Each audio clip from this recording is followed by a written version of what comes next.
down to the table, start negotiating at some point. That's what I believe. It would be devastating for Nottingham Forest to lose Gibbs White. I think he's become such an important player, an excellent talent. And on top of that, he's also their captain, the leader. And he's still a young man with not reached his full potential. Forest have already lost Anthony Elanga to Newcastle. Elsewhere, we understand Arsenal have agreed a £52 million fee for Noni Madueke. Jordan Henderson, meanwhile, to Brentford, has certainly got the vote of one former Premier League manager, Alan Pardew. I think that's an inspired move because, you know, you look at Brentford, they look at the numbers, and obviously with the betting regime behind them in terms of the knowledge, they know that the performances Henderson's put in at Ajax have been of the level. Okay, they wouldn't take him otherwise. But the added bonus, of course, is the leadership that he brings. You know, with Norgard going on to the Arsenal, it seems like a perfect replacement to me. It's our understanding Henderson will opt for the red and white stripes of Brentford after leaving Ajax. Liverpool have confirmed they'll pay tribute to Diogo Jota before their friendly on Sunday at Preston. There'll be a rendition of You'll Never Walk Alone before a minute's silence prior to kick-off. All players will wear black armbands and the teams will lay wreaths. And some positive news on the injury suffered by Lions fullback Blair Kinghorn. Sprained knee is what we're hearing. Obviously, he didn't look great on against the Brumbies, but actually, you know, the scan has showed up way more positive than we'd hoped originally. So, you know, we're hopeful that he'll take some part in next week, and then it'll be a little bit of a waiting game in terms of whether he's available for the first test. He'd been widely tipped for a test starting place when he picked up the injury in the win over the Brumbies on Wednesday. Remember, Saturday's game against an Australia-New Zealand invitational side is live and exclusive on talkSPORT.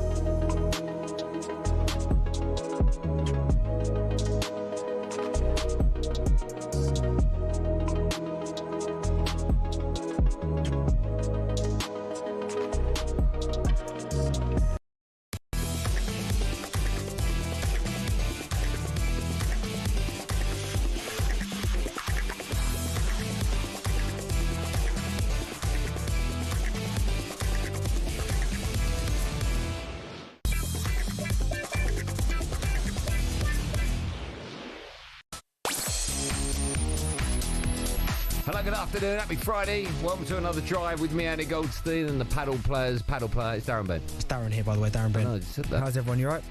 You should start. Well, you're asking me how everyone is. No, how about you? How are our listeners? All right, go on, ask it again. How are you listeners, you okay? Yeah, good, me too.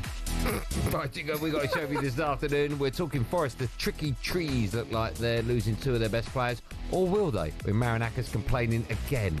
Arsenal fans, what's going on at your club? You've created a petition to stop the signing of Noni Madueke.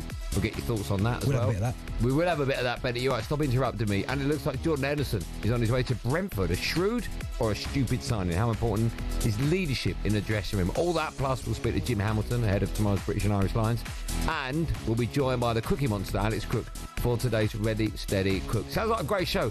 It is a great show. This is Drive on talkSPORT. You can get involved to make it even greater. 03717 22 33 44. Oh, this is what nickname people used to call me back in the day. No one's ever called you the truth. Yeah, it's been the truth. The truth, Darren. You just showed me something on your phone. What was that? Yeah, Fabrizio, 7 minutes ago, the deal is now for who? Done between Madueke and Arsenal. Okay. Medical taking place this weekend. How long ago was that released, that one? 9 minutes ago. Yeah, Cookie did it 10 minutes ago. Did he? Yeah. What are you doing? What's the matter with you? I'm just putting something on the floor. Don't put something on the floor when we start the show. That's the thing. Are you alright? What did you do today? Paddle. Yeah, play paddle earlier. There you go. Exciting. Yeah, it was good fun. What did you do? Play golf? No, I went for a 5k run, actually, if you must know. Really? Yeah, really, yeah. No, you didn't. What else did you do? What do you mean? No, you didn't. No, you didn't. You walked 5k. No, I went 5k. I did it about 32 minutes. Not a great time. Cookie's faster than you. In the... God. We'll speak to him later. He did it faster than that. Why do you always want me to lose at stuff? Yeah. You know, you're not a wingman. No, you're not a teammate. You're not a teammate. I love Cookie. No. That's not what you say to me off air. You can't stand the fella. No, I love him. That's not what you say off air. Cookie's faster than you. I would beat Cookie in a 5K. No, you wouldn't. I was jogging about today. So was he. In the sun. No, he weren't, mate. No. We'll have it. He said. Oh, here we go. What's your PB, so 5K? I ain't You're prepared. so competitive. I'm You not. are. It's not about me. He beat you. I went for a little fun run in the sun. Okay, what's your 5k bet? 5k? Yeah. It would be around about 24 minutes. No, 23 minutes. Crookie, I think he's done you know. You talk about he can't move faster than that, even if he's on a motorbike. We've got lots coming up on today's show. You excited about it? Friday's a little bit too hot. I must say, sorry, in the studio, right? I walked in. This probably wasn't. Well, it wasn't Andy and what was his name before? What do you think? Ollie. Oh, I just don't remember anyone's name. It's nothing personal. This is the Andy Goldstein. This room is getting a little bit smelly, isn't it? So basically, someone who came in before us. I'm not saying it's Andy Jacobs or Ollie. Someone thinks. It doesn't smell of the last person. It just smells of, like sometimes a locker room smells when you've just been in it for too long, right? We're getting to the end of it. Thankfully, we're getting to the end of being in the studio, like the one upstairs. You think the smell was just lingering in there? I think at the right time. It'd be like if you're with a girl, right? If your girlfriend, if you're 18, 19, should I get rid of her? This is the week where you probably make that call and go, it's not you, it's me. And then you go, clean. It's happening now. Just ready to move back to what is, by the way, a super duper studio. Looks incredible, doesn't it? Looks amazing. We should be in it next week at some stage. That'd be nice. A busy show, Darren. Yep. You're doing. You're back at the weekend as well. Yeah, Sunday, man. Listen, I bleed yellow and black. Okay, all right, I'm glad you thought of that. Is that the talkSPORT colours? Yellow and black, right? Yeah. Can you see that? Can I see what? You're colourblind. Yeah, but not yellow and black. That'd be weird colours to be colourblind with. Red, brown, and green look very similar when they're all next to each other. Red, brown, and green look nothing alike. No, to me. That's weird. See, I find that bizarre. Why? Because they're just. Okay, without getting deep, here's the thing.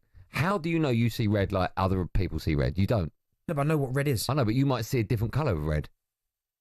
I won't see that red and think it's green. No, I do. I've seen that. Yeah. I'd see the red and think it's brown on a snooker table, without a doubt. Wow. If you put the brown in all the reds, I wouldn't be able to tell which one's which. That's bizarre. That is nuts, isn't it? But fair play. But, with greatness, there comes a few weaknesses. We'll talk about Arsenal. You just told us that Noni Madueke is signed. Not signed in medical this weekend. Okay, your fans have released a petition. Over 4,000 people this morning have signed it to stop Arsenal buying him. What do you make of that? Listen, fans will obviously voice their opinions on certain signings. Why did you sign it? Don't be silly. Why did you know full well I didn't why did you sign that? No, I didn't. This morning, he phoned me up. He was like, Goldstein, I've signed it. You sign there's it. no one on the planet. Like, Benny, I'm not an Arsenal fan. There's no one on the planet. Please sign it. I'd get anywhere near that. So, all right. All your name's on it. No, it's not. I would never ever advocate for any player not getting a move that they want. So I would never do that. So talk to the players having a move. Jordan Henderson on his way to Brentford. Great move, I think. Who for? Both. Okay, fair enough. We'll talk. How much of that move do you think is down to the fact they've got an inexperienced manager? Not at all. I just think they've lost big players. Yeah. Damsgaard's obviously gone big. The manager. Mbuemo might go. Viss is now saying he wants to go Forest. Yeah. They need a bit of experience in there. They've still got their captain, though, haven't they? Oh no, is he gone? Arsenal. Yeah, exactly. Win the league next year. Well, we've not. He's the difference, is he? Norgard's the difference. When Gyökeres comes in as well. No, ain't happening, mate. Yes. Oh, yeah, your bloke in the pub's told you that, yeah. So we've got lots to talk about. If you want to be a part of the show, you can. 03717223344. We're going to start off with Nottingham Forest. They've already lost Anthony Elanga and Morgan Gibbs-White looks set to follow him. Or does he? Gibbs-White with a flick on at the near post. Goalkeeper missed it, and it's in off the bar from the corner, and it's 2-0 to Nottingham Forest. We got it confirmed by our sources at Spurs that actually Tottenham were triggering a £60 million release clause in Gibbs-White contracts. That's another really good piece of business. This is a great move from Tottenham. Nottingham Forest must be gutted. When you've just secured European football for the first time in 30 years, when there are no issues with PSR, that has gone. Why on earth would you allow that to happen? Yeah, it's also understands that Nottingham Forest are considering legal action over what they see as an illegal approach from Spurs for Morgan Gibbs-White. The owner is reportedly, Marinakis, is reportedly furious with how his potential move to Spurs has come about. Forest say they never gave the club permission to hold talks with Morgan Gibbs-White and are suspicious over a breach of confidentiality regarding his £60 million release clause. Now, I've always had a problem with release clauses and I've always had a problem with tapping up. Release clauses, you've got a problem with that? At least it's not black. At least it's No. When they're, because we spoke to, I think it was Crookie yesterday. They're not really known, are they? No. So I don't really understand what the purpose if it's not common knowledge. Well, I wouldn't out it either. But I guess if I'm talking to you and I'm trying to say you're Manchester United and I'm Arsenal and I'm trying to buy one of your players and I'm like, listen, I'm interested in Bruno. I'm guessing there's got to be some kind of obligation to go. Well, that's my point. Yeah. When does that come up in a conversation? Because if you phone a club up and go, I'm thinking of buying some players. Who's got a release clause? I mean, how do you find out? It's a great point, that, because realistically, if there's no obligation to release those details, I might go, "Was not for sale." Yeah. And that's into that. Yeah. So I don't understand how that works. Unless you fire a bid in, and then someone goes, or like part of their legal team goes, "Oh, by the way, this is you're not." I don't know. Well, sometimes when you get a big superstar, I think it was Neymar's the one I remember who went for big money. Okay. And then I'm sure when Dembele signed for Barcelona, they put in like a $500 million release clause, right? Yeah, and we knew about that as soon as the deal was made. Yeah. So usually it's aired then, right? Well, I think not every contract's got release clause in it. No. So, but we do. I think we do tend to big transfers like that. I think they can't go under the radar. So I think you almost have to. Like, it would come out, they'd always go, he signed for 125 million. He's also got a 800 million buyout clause. Yeah. But when you talk about deals, and by the way, it's a lot of money. 60 million, so it's a lot of money, right? But when they're those type of more common deals, you see them all the time. No one really comes out and goes, "Oh, it's got a release clause of this much." You're just like, "Oh, you got bought for 60 million. That's it." The thing I do have a problem with, and I think something needs to change in football, is the tapping up phrase. You get done for tapping up.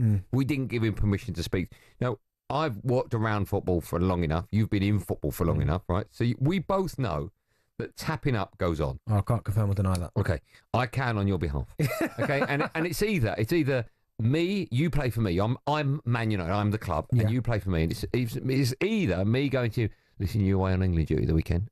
Just go and speak to Saka and ask. Oh, that goes on all the time. Okay, right. Yeah. So in theory, I would imagine this is not confirmed. I would imagine that Jude Bellingham had something to do with Trent. Yeah, we would have said to him, "We're in for you." Right. Okay. So it goes. So we all know it goes on. It's very rare that an owner will pick up the phone, phone another club, and go, "Is he for sale? I'm interested. Can I have permission?" Of course. It's very rare that. I think we should just do away with the old. You need permission. You don't need that in any other job, right? You do need permission because you're under contract. No, but you don't need. So if Magic have ever listened, they're going, "I like Goldstein. He could link to Kylie Minogue for us on a weekend, right?" They wouldn't phone up talkSPORT and go, "We need permission to speak to God." They'd just phone me up, or they'd just speak to my agent. It just would happen. It happens in any. You get headhunters, right? My mate who works in the city, is a banker or whatever, right? He will be headhunted by other companies that they have a little cup of coffee. Do you want to come in next Tuesday? Have a little cup of coffee. We'll have a chat. It just happens. It's why is it frowned upon in football? You just can't, because I'm guessing because a lot of money that's involved in it. So that's another part. Because if Magic FM come and get you, they're not buying you for £70 million. You say that. Do you know what I mean? I've got a big buyout. And yes, £7 and a packet of Walker's vinegar. Not discos. Oh, I must put that back in the contract. You're right. No, I definitely think. Tapping. We all know tapping up goes on all the time. I've had situations where I've found myself in car parks. Which is really weird. Yeah, why are you meeting in car parks? I don't know. Who did you meet in the car park? I'm not telling you that. That part I'm not telling you. But yeah, meeting in car parks, things like that. Meeting at agents' houses with the manager there. Different various bits and bobs. I'm going to give you one. God, I like this. This is good. Give me one. When I was at Villa, I met Pardew in my agent's house, and he's Newcastle manager, and it was at the end of the season. But I hadn't had permission, but I just met Pardew there. Did you know he was there? No, but I knew Paul Lambert. The relationship between me and Paul Lambert had broken down. Right. So I know there was going to be no issue. How did that come about, that meeting? Who phoned who? Pardew phoned my agent and went, "Listen, I need to chat to Bentley. We want him. We want to speak to him about the project," because I worked really well with Alan at Charlton. So I met him at my agent's house. Now, you might think, well, that should be all right, because I was almost surplus to requirements at Villa, but we still weren't going to meet in Starbucks for someone to see it, take a picture, and then it's all over the place. Yeah. So I guess that's a lot of reasons why tapping up. But why? Why is it a problem? Just because I just don't. You think it should just be abolished? No, because my situation is you can turn a player's head. So if I'm at a lesser club, but that happens anyway. No, I get it. But if I'm at a lesser club, and a bigger club wants to come and get me, and they try and tap me up without permission, and then I say to my club I'm at, I want to go because they're in for me, and then they're like, "Well, you're not going." My head's going to be. They're never going to get. That happens all the time. Look at Ollie Watkins in Arsenal, right? Yeah, but he still went back and did what he needed to do. No, I know, but it happens all the time. Yeah, they got permission. He was offered to Arsenal. I know, but a manager could be in a press conference. They go, "What do you think of Darren Bent?" And he would say, "Oh, he'd be an amazing addition to our team." Yeah, but that's not tapping up. But that's sending a signal to you. Yeah, but that's a bit different than him sending a signal and then saying to me, to my face, "We want you to sign for Arsenal." But then you would phone up your agent, or your agent would phone you and go, "Yeah, no, I just don't think you can do it." Okay, we'll take calls on that, whether or not you think tapping up should just be abolished. What's the point? It goes on. Also, just a quick word about Nottingham Forest. They've been moaning about the fact that their understanding is Spurs didn't phone Forest and ask for permission, but they have a release. He does have a release clause of £60 million. Is this just Forest moaning? A little bit, because clearly Tottenham would have phoned Gibbs White's agent, and he would have said he's got a release clause. That's how that would have come up. Could it have happened the other way around? Could Morgan Gibbs' agent phoned Spurs and said, listen, I'm just thought I'd tell you, £60 million is yours. I think he's that good a player. He would have needed to tout himself out. I think Spurs are interested, phoned his agent and gone, is there a release clause, or what do you think it's going to take to get him? And then the agent has then said, he's got a £60 million release clause. And they've gone, bang, we'll trigger that. Okay. So you don't have a problem, or you do have a problem with the way Spurs have dealt with this I one? haven't got a problem with that, because it goes on all the time. I'm not saying it's right, but then I don't know how they did it. But if they went to the agent and the agent gave them the information, then that's not tapping up. Okay. And we'll also take calls on whether or not you think that clubs need permission to talk to a player. I think that should just be a thing of the past. It goes on. No, you can't, man. Why? You just can't. If a club comes in for you and turns you in, you don't like. If you're Aston Villa, right, and Burnley come in for you, right, phone you up, Burnley, and you don't want to go there, you're not going to go, oh, they've turned me in. You just go, no. That's the end of that. Yeah, no, I just don't think the whole tapping. I don't think you should just be able to talk to whoever you want, whenever you want. I do, so we can get your views on that. Should clubs need permission to have a chat? And also, what do you think of the way it's been handled at Forest? The owner, Marinakis, not happy. Forest fans, Spurs fans, and football fans, come and have your say. 03717223344. We'll take your calls right after this, live on Drive on talkSPORT.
That villain role very well now. It's crying out for a little bit more attention. It comes with a lot of crazy people. I took it personally and it kind of made me rebel a bit more. To be honest, I don't really care anymore. I'm never going to change.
Get Drive talkSPORT, Andy Goldstein Darren Bent, Motor Point, thousands of cars, all unbeatable prices guaranteed. Head to motorpoint.co.uk for details. Turn up it, Ryan. I know this one. Who sings this? Oh, Mungo Jerry.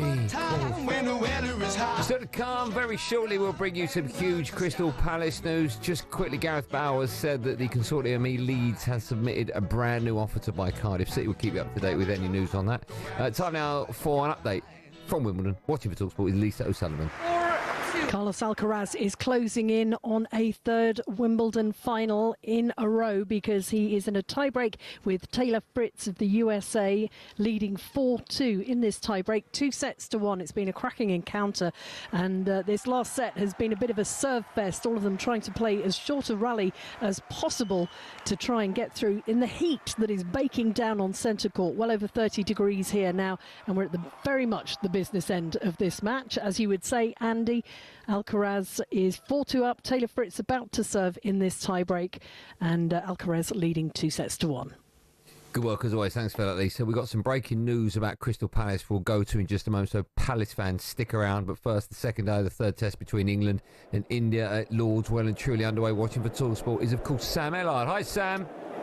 Hi Andy, India 65 for 1 after teeing. Thought they had a wicket. Second ball after the break. Karen Nair trying to tickle a ball into the leg side of the bowling of Ben Stokes. Went through to the keeper Jamie Smith, given out on field. England and the umpire thought it took the glove. Karen Nair reviewed immediately. There was no glove on it at all. Since then we've seen a couple of nice shots from Nair, a couple of glorious drives through the offside. Was beaten though by an absolute beauty from Bryden Castle. The nip back in and just beat him on the inside edge. And a short while ago, another drive from Nair of course. This time it was uppish, but it went through the vacant gully position. So KR Royal not out on 15. Karen Nair has 37. This partnership worth 52 runs. India 65 for 1, trailing by 322 runs. Thanks, Sam. Now, I mentioned it just a second ago. Bad news if you're a Crystal Palace fan. Let's bring in talkSPORT's chief football correspondent Alex Crook, who can tell us more. Crookie, good afternoon to you. Good afternoon, boys. Yeah, as you say, not the news that Crystal Palace fans were hoping for. Not the news I think that any of us were hoping for, really, because as I was talking on White and Jordan earlier, this for me is a really bad look from UEFA, making an example of a club like Crystal Palace for what they claim is a breach of multi-club ownership rules, when there are so many bigger clubs, not just in the Premier League but around Europe, who operate under these multi-ownership umbrellas. We got the judgment from UEFA around about 5 minutes ago.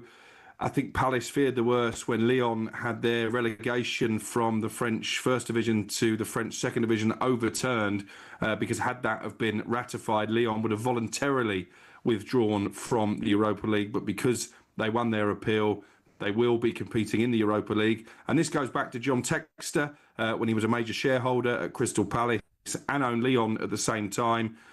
The key date here, and it's mentioned in the UEFA statement, is March the 1st. That was the date by which John Textor either had to sell his shares or do what Evangelos Marinakis did at Nottingham Forest and put them into what's known as a blind trust, and therefore forego any control of the football club. Because he didn't do that, UEFA have deemed that as of March the 1st, Lyon and Palace breached the multi-ownership rules. Therefore, Lyon continue in the Europa League. Crystal Palace demoted to the Conference League. Now, as I say, having won the FA Cup, their first major trophy in their history, qualified for Europe for the first time, the only people UEFA are really punishing here are the fans, because John Textor has since entered into an agreement to sell his shares in Palace, so it's not going to affect him at all. It's just going to affect the Palace fans who are looking forward to a Europa League adventure. We'll come back to Palace in just a moment, but bad news for Palace. Good news for Forest fans then?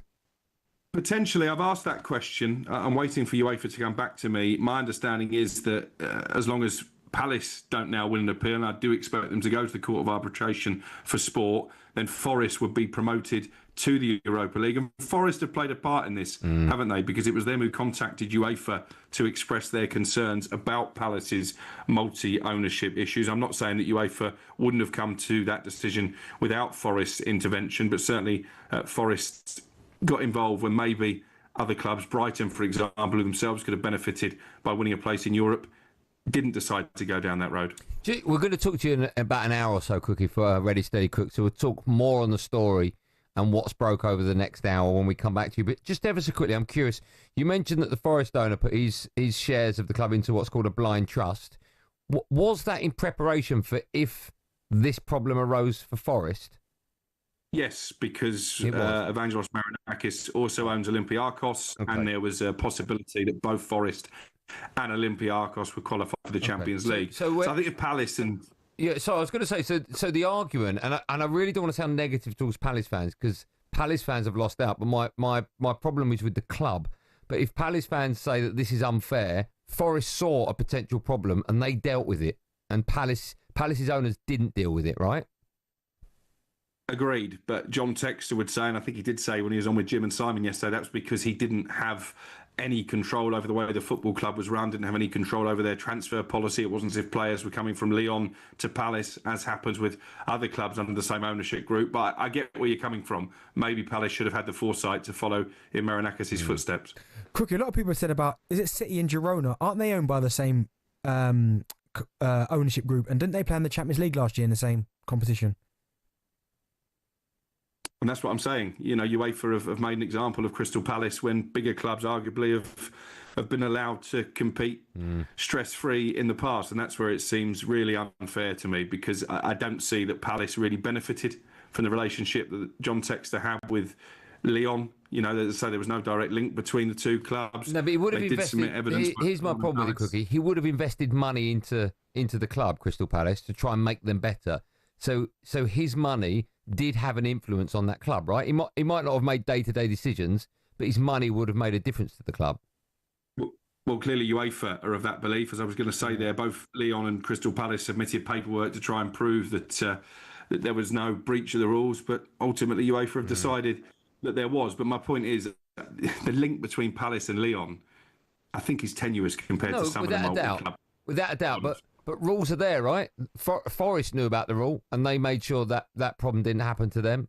I just, I feel desperately sorry for the fans, and it is the fans always that miss out. But this is the fault of whoever is in charge of all the admin work. Do you know that, Cookie? My only thing with Andy, and I understand what he's saying, but with Forest, it's a little bit different. They were in Europe pretty much all season, so they kind of knew at some point they'd probably finish in the European positions. Palace had no idea. I mean, what was the round? March the 1st. What round of the FA Cup is that? I mean, they had no idea they were going to win the FA Cup and then to be in this position. So that's where I've got a little bit of sympathy. Yeah, I agree with you on that, because they were never really in and around the European places in terms of the Premier League. It was only ever going to be via the FA Cup. And where were they on March the 1st? Well, March the 1st was the 5th round of the FA Cup. So they hadn't even got to the quarter-final stage at that point. Okay. Cookie, listen, we'll speak to you a bit later on in the show. There might be more on that story when we do. So for the time being, thanks for coming on. Have a good afternoon. We'll speak to you in a bit. Will do. We'll take calls on that. Of course, we will want to hear from you, Palace fans who've been demoted to the Conference League. We spoke to a very confident Palace fan yesterday who said it won't happen. Why are you talking about it? And I was like, well, it's in the news for a reason. Well, that's turned into a reality. They've been demoted to the Conference League. So, Palace fans, how do you feel about that? And Forest fans, does it feel like you've earned your Europa League spot? It was all done quite cloak and dagger like, wasn't it? 03717 223344. I know loads of you Palace fans and Forest fans want to have your say, so if you dial now, you'll be next. 03717 223344. Time for a bit of no Googling. We want to know which player holds the record for conceding the most penalties in a single season. Which outfield player holds the record for conceding the most penalties in a single season? The answer to that, and of course Palace and Forest fans, you can have your say. 03717 223344 after this.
Nottingham Forest are considering taking legal action against Spurs over their approach from Morgan Gibbs-White. They believe Tottenham acted illegally and breached confidentiality with his £60 million release clause. They'll get down to the table, start negotiating at some point. It would be devastating for Nottingham Forest to lose Gibbs-White. He's become such an important player, an excellent talent. Elsewhere, we understand Arsenal have agreed a £52 million fee for Noni Madueke. Jordan Henderson, meanwhile, to Brentford, has certainly got the vote of one former Premier League manager. I think that's an inspired move because, you know, you look at Brentford, they look at the numbers, and obviously with the betting regime behind them in terms of the knowledge, they know that the performances Henderson's put in at Ajax have been of the level. Okay, they wouldn't take him otherwise. But the added bonus, of course, is the leadership that he brings. Liverpool have confirmed they'll pay tribute to Diogo Jota before their friendly on Sunday at Preston. There'll be a rendition of You'll Never Walk Alone before a minute's silence prior to kick-off. All players will wear black armbands and the teams will lay wreaths. And some positive news on the injury suffered by Lions fullback Blair Kinghorn. Sprained knee is what we're hearing. The scan has showed up way more positive than we'd hoped originally. So, we're hopeful that he'll take some part in next week. Remember, Saturday's game against an Australia-New Zealand invitational side is live and exclusive on talkSPORT.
Is this the old My Life, My Life? Yeah. Great tune. Roy Ayers or...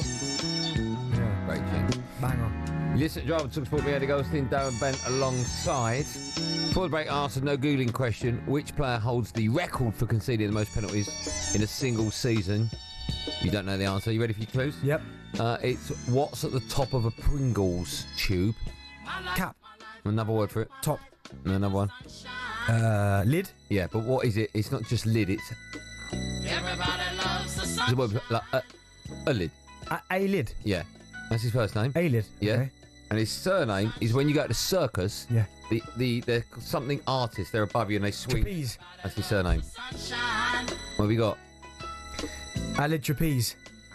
Yeah. Oh, hold on. A lid trapeze. Yeah. You got anything? Trapeze. It's quite. I mean, it's not bad. A lid. You're saying his first name exactly how you should say lid? it. What does that sound like? Hold on. A lid trapeze. Oh, people are screaming at the radio now. A lid trapeze. Can you hear anything? Roy Keane? No. I don't know. A lid trapeze Keane. I don't know. Have you got Roy Keane? A lid trapeze. No, it's Do you want a clue? Got. You played for Arsenal and Chelsea. Brazilian. Arsenal and Chelsea. Yeah. Long hair. Oh, And Lid Trapeze, David Luiz. Yeah, it's good. No, it's a good one, isn't it? Roy Keane. Still to come, we'll be asking if fans should have their say in transfers. Now there's been a wicket at Lords. Sam Ellard can tell us more. India 74 for 2. Karen Nair goes for 40, and he goes thanks to a truly remarkable catch at first slip from Joe Root. Ben Stokes, the bowler, finds the outside edge. Joe Root has to dive low to his left-hand side with a one-handed catch. It is absolutely remarkable, and with that catch, Root takes his 211th catch in Test cricket. It's a new record for a fielder going clear of Rahul Dravid, and what a way to get to that remarkable achievement. Karen Nair goes for 40, KRI all unbeaten on 21. The news batsman of the crease is the India captain Shubman Gill. What a catch from Joe Root. India 74 for 2, trailing by 313 runs. Thanks, Sam. Now, in case you missed it, the breaking news from about 15 minutes ago, Crystal Palace have been demoted to the Conference League next season, with Nottingham Forest set to replace them in Europe, in the Europa League. That one's not been confirmed, but it looks like it will be any moment. The governing body's decision stems from Palace breaching its multi-club ownership rules. Let's go to the phone line and see what you've got to say, football fans, not just Palace, but Forest fans as well. 03717 223344 is the number. Marcus, the Palace fan, has dialed. Hi, Marcus. Hi, Andy. How you doing? Hi, Darren. Hi, good, man. Are you all right? Well, what do you make of the news? I'm gutted. It's a bit bittersweet because Palace fans are in dreamland. This is something that we've, generations have absolutely dreamed of. Winning the FA Cup, being in Europe. Yes, okay, we're still in the Conference League at the moment, and I hope we do appeal. But when you consider other clubs as well around there that are getting away with a lot more than what Palace are getting away with, take into the account as well that Textor only had 25% voting rights within Palace as well. So he's not a a majority shareholder, and he doesn't influence anything. That's all down to Steve Parish. So it seems very petty. I appreciate, though, that rules are rules. And look, at the end of the day, we're still in Europe, so we'll have a darn good time at it. But it just seems incredibly harsh and it kind of mocks the dreamers that are out there. The fact that, we got it, but it feels now very bittersweet. And with the Forest, kind of I hope they're happy, because why did they have to get involved? Okay, so just going back to what you were saying before, you said 25%. It's around about 40% he's got. And here's my problem with it, okay? So if you buy a stake in a club, and you know that this rule exists, where there's a UEFA rule that forbids you to have X amount of shares of more than one club. If you know that rule exists, and you claim that you have no day-to-day decision making problems to solve, right? Yeah. Then at the beginning of the season, you should put your shares into a blind trust. If that's how you approach your involvement in the club, then you should see this problem before it comes and bites you on the backside. And I totally get why. I'm going to disagree with you. I totally get why Palace fans have got a problem with it, because it is completely unfair, and it's the fans that lose out. But the rule was there from March the 1st, and if you've got an owner that says, "Yeah, but I don't have any day-to-day runnings," well, make sure you preempt that problem by putting your shares into a blind trust, so it never ever comes your way. Yeah, but sorry, Marcus, but should every club who are in the Premier League do that? Yes. No, I think that's ridiculous. Okay, sorry, I can't hear what you're saying. Say again. So Palace have got expectations of trying to stay up. We're now looking at mid-table. We're now going beyond that as well. We're the dreamers. From what we've achieved, March the 1st we was playing Millwall in the FA Cup. Yeah. We weren't expecting to win it. I know, I'll be totally honest. No, I get it. But when your owner buys his stake in the club, right, there should be a sit down with the rest of the board. Right, what problems could we possibly see come? Well, because you've got 40%, that might be a problem. On the off chance, 1%. Oh, is it? Okay, well, I'll put them in a blind trust so we won't have that problem. Like, it's pure negligence from the club's perspective. I don't agree with that. I don't agree. I think whose fault is it, Benny? No, but I'm saying March the 1st, you're in the 5th round against Millwall. Looking at Palace's history, because that has to come into account. They've never won the FA Cup before. They always finish around 12th. I just think, I'm not saying it's negligence. It is negligence. I just think, like, if every team in the Premier League, and have they got to then put every owner at the start of every Premier League season, put it in blind trust, just on the off chance. Okay, what's the negative side of putting it in a blind trust? What's the negative side of it? I mean, there's no negative, but it's just you don't need to do it. Why wouldn't you do it as a matter of course then? Why would you do it? It makes for this reason. You wouldn't have this problem. I'm not having it. I think March the 1st, first of all, is ridiculous. I think that I agree with blame me for that. But I agree with everything about the dates is nuts. No, but you think every owner then in the Premier League, they should do, right? No, come on, every team in the Premier League. Well, why not? But why would they? If you claim that you have no day-to-day input in the club, yeah, then why wouldn't you do it? I just don't get why you wouldn't do it to preempt the problem. No, I just think okay, why are you holding on to it, mate? Why don't you do it? No, I just think it's nuts.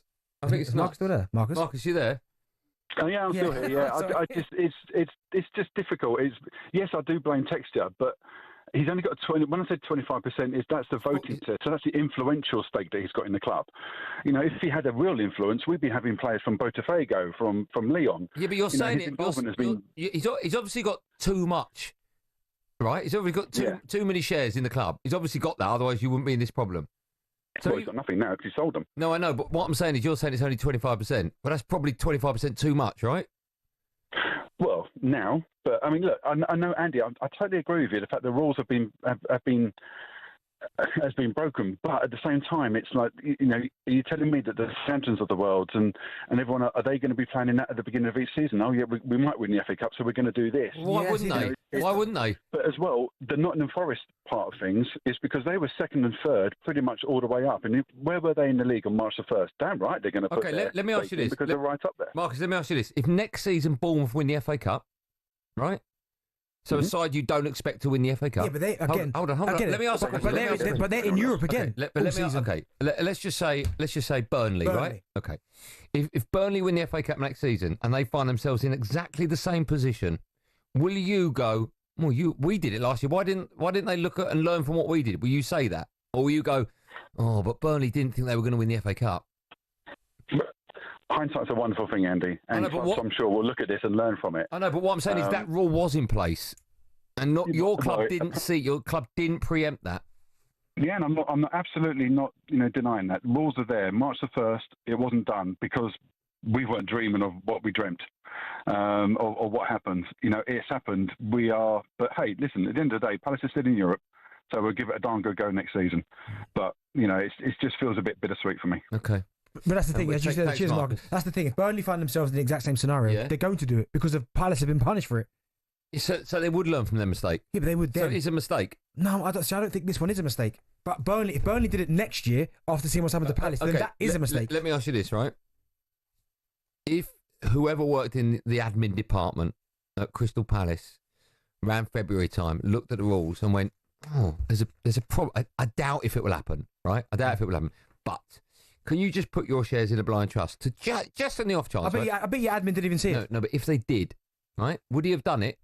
Yeah, probably, but my point. So they didn't have that conversation. I still think you have to look at Palace's history. I wouldn't blame anyone. Just do it anyway. No, just do it anyway. As a precaution. I don't think it's as easy just do it. If there's a 1% chance of something happening, take that percentage away. That doesn't work like that. Football does not work like that. If you knew about it, I'm saying if you knew there was... admin probably didn't even see it.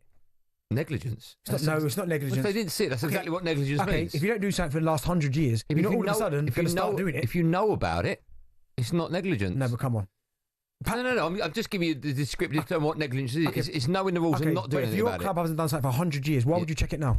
Yeah. They probably had the same admin team for the last 30 years. Did they know that rule existed? Probably not. I don't think they did. That's negligence. No, I'm still not blaming anyone at the club. No chance. You're not blaming anyone at the club? No. All right, I am. In case you missed it, the breaking news this evening, Crystal Palace, they've been demoted to the Conference League next season with Nottingham Forest set to replace them in the Europa League. The governing body's decision stems from Palace breaching its multi-club ownership rules. You can have your say on that, 03717 223344. In the next half an hour, we'll hear from the man responsible for Palace's demotion, John Textor.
plays that villain role very well now. That's crying out for a little bit more attention. It comes with a lot of crazy people. I took it personally and it kind of made me rebel a bit more. To be honest, I don't really care anymore. I'm never going to change.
talkSPORT, me, Andy Goldstein Darren Bent, Motorpoint, new car, same day driveway available on all cars. Book a test drive today. Still to come, we'll be asking if fans should have their same transfers. So 3717 2233. I've got one quick question for you, but I just want a yes or no.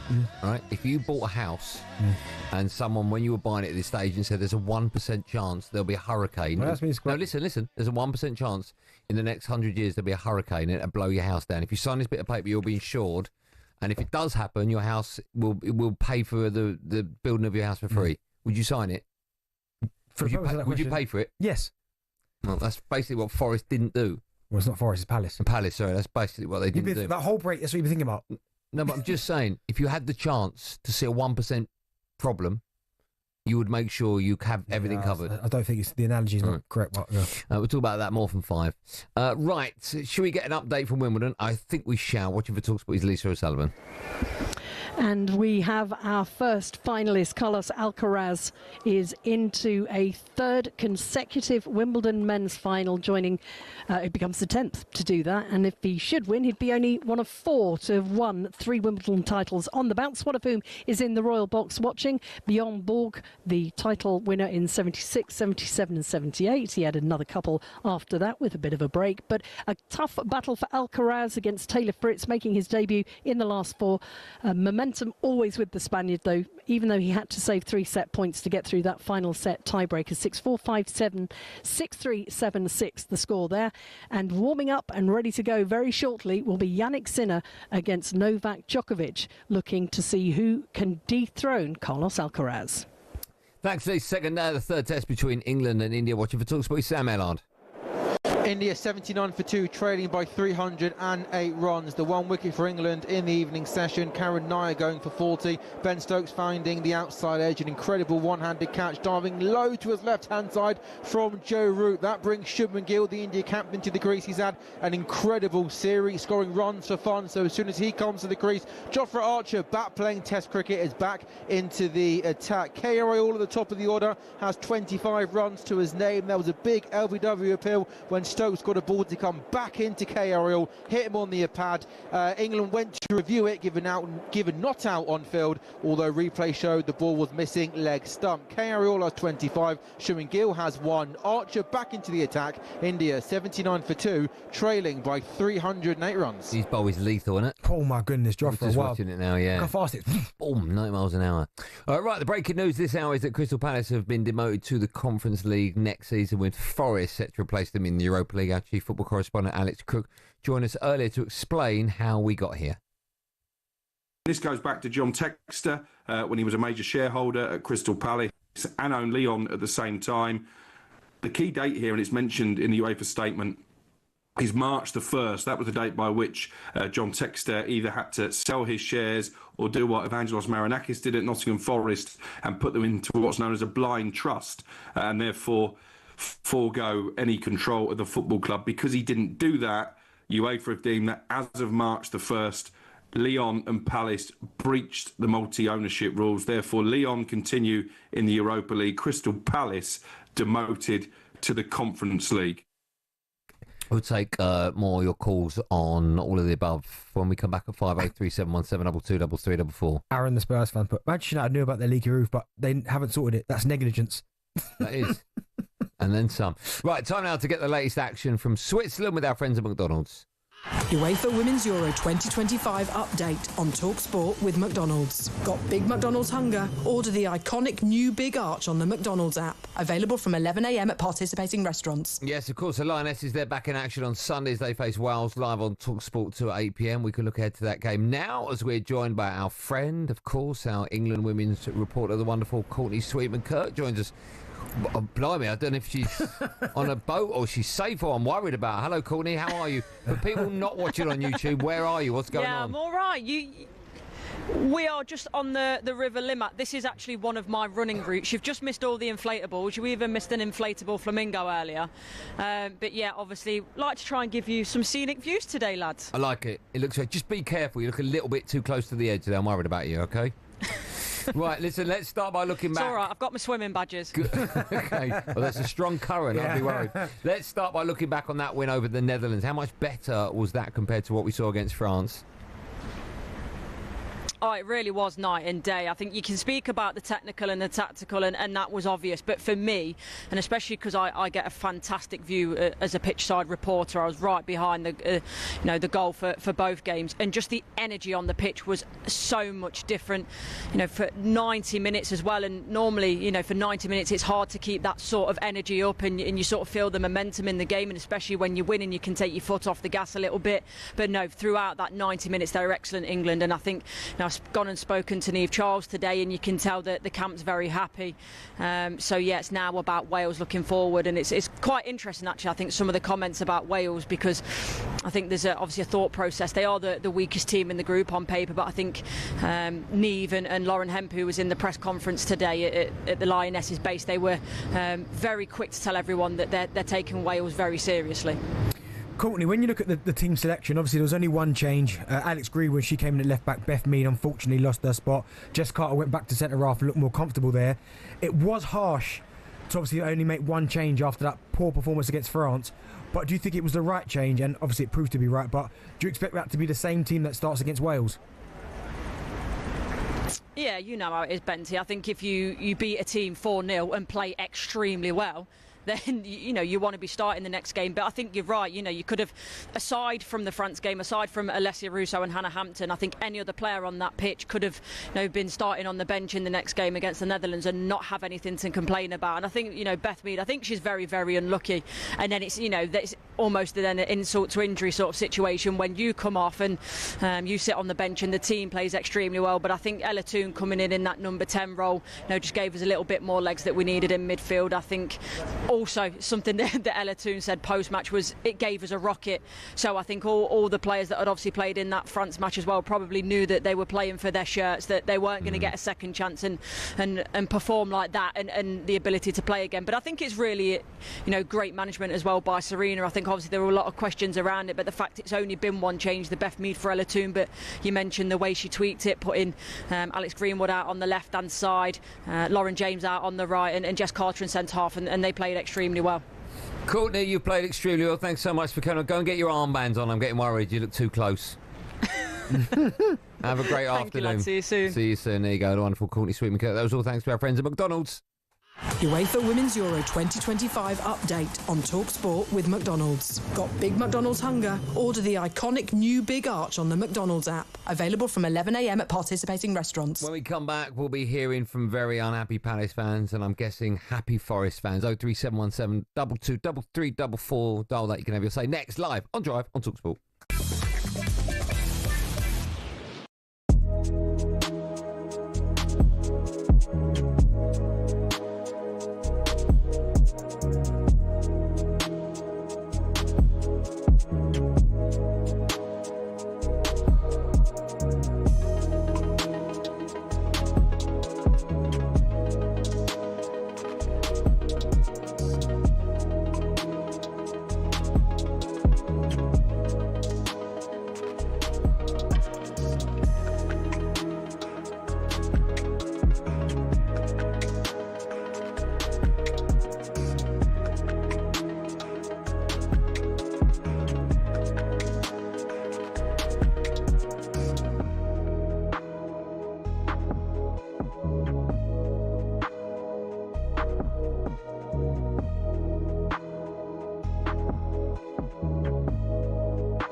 Nottingham Forest are considering taking legal action against Spurs over their approach for Morgan Gibbs-White.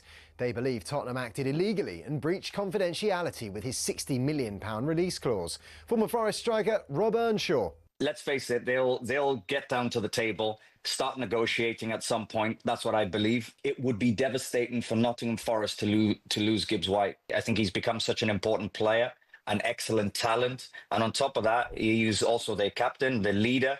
And he's still a young man with not reached his full potential. Forest have already lost Anthony Elanga to Newcastle. Elsewhere, we understand Arsenal have agreed a £52 million fee for Noni Madueke. Jordan Henderson, meanwhile, to Brentford has certainly got the vote of one former Premier League manager, Alan Pardew. I think that's an inspired move because, you know, you look at Brentford, they look at the numbers, and obviously with the betting regime behind them in terms of the knowledge, they know that the performances Henderson's put in at Ajax have been of the level. Okay, they wouldn't take him otherwise. But the added bonus, of course, is the leadership that he brings. You know, with Norgard going on to the Arsenal, it seems like a perfect replacement to me. It's our understanding Henderson will opt for the red and white stripes of Brentford after leaving Ajax. Liverpool have confirmed they'll pay tribute to Diogo Jota before their friendly on Sunday at Preston.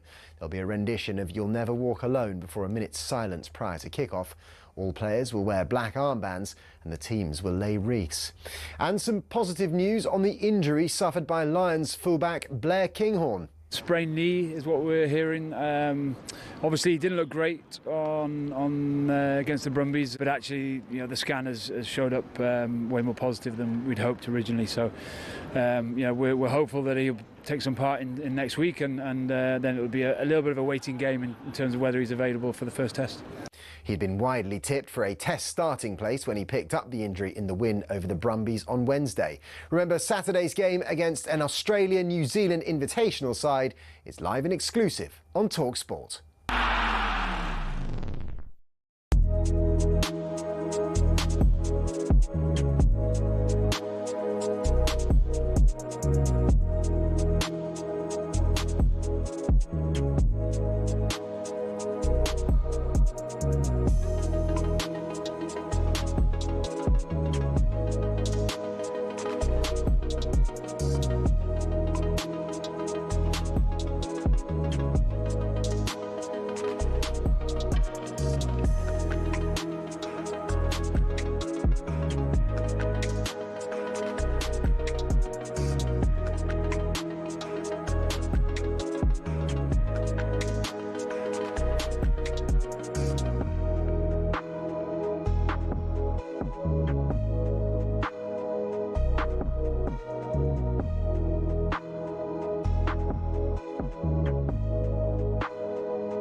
Welcome back to our number 2 driver talkSPORT. Me, Andy Goldstein Bent is here, everyone. It's Darren here, by the way, Darren Bent. I thought Ryan, you'd be a little bit more... Creative.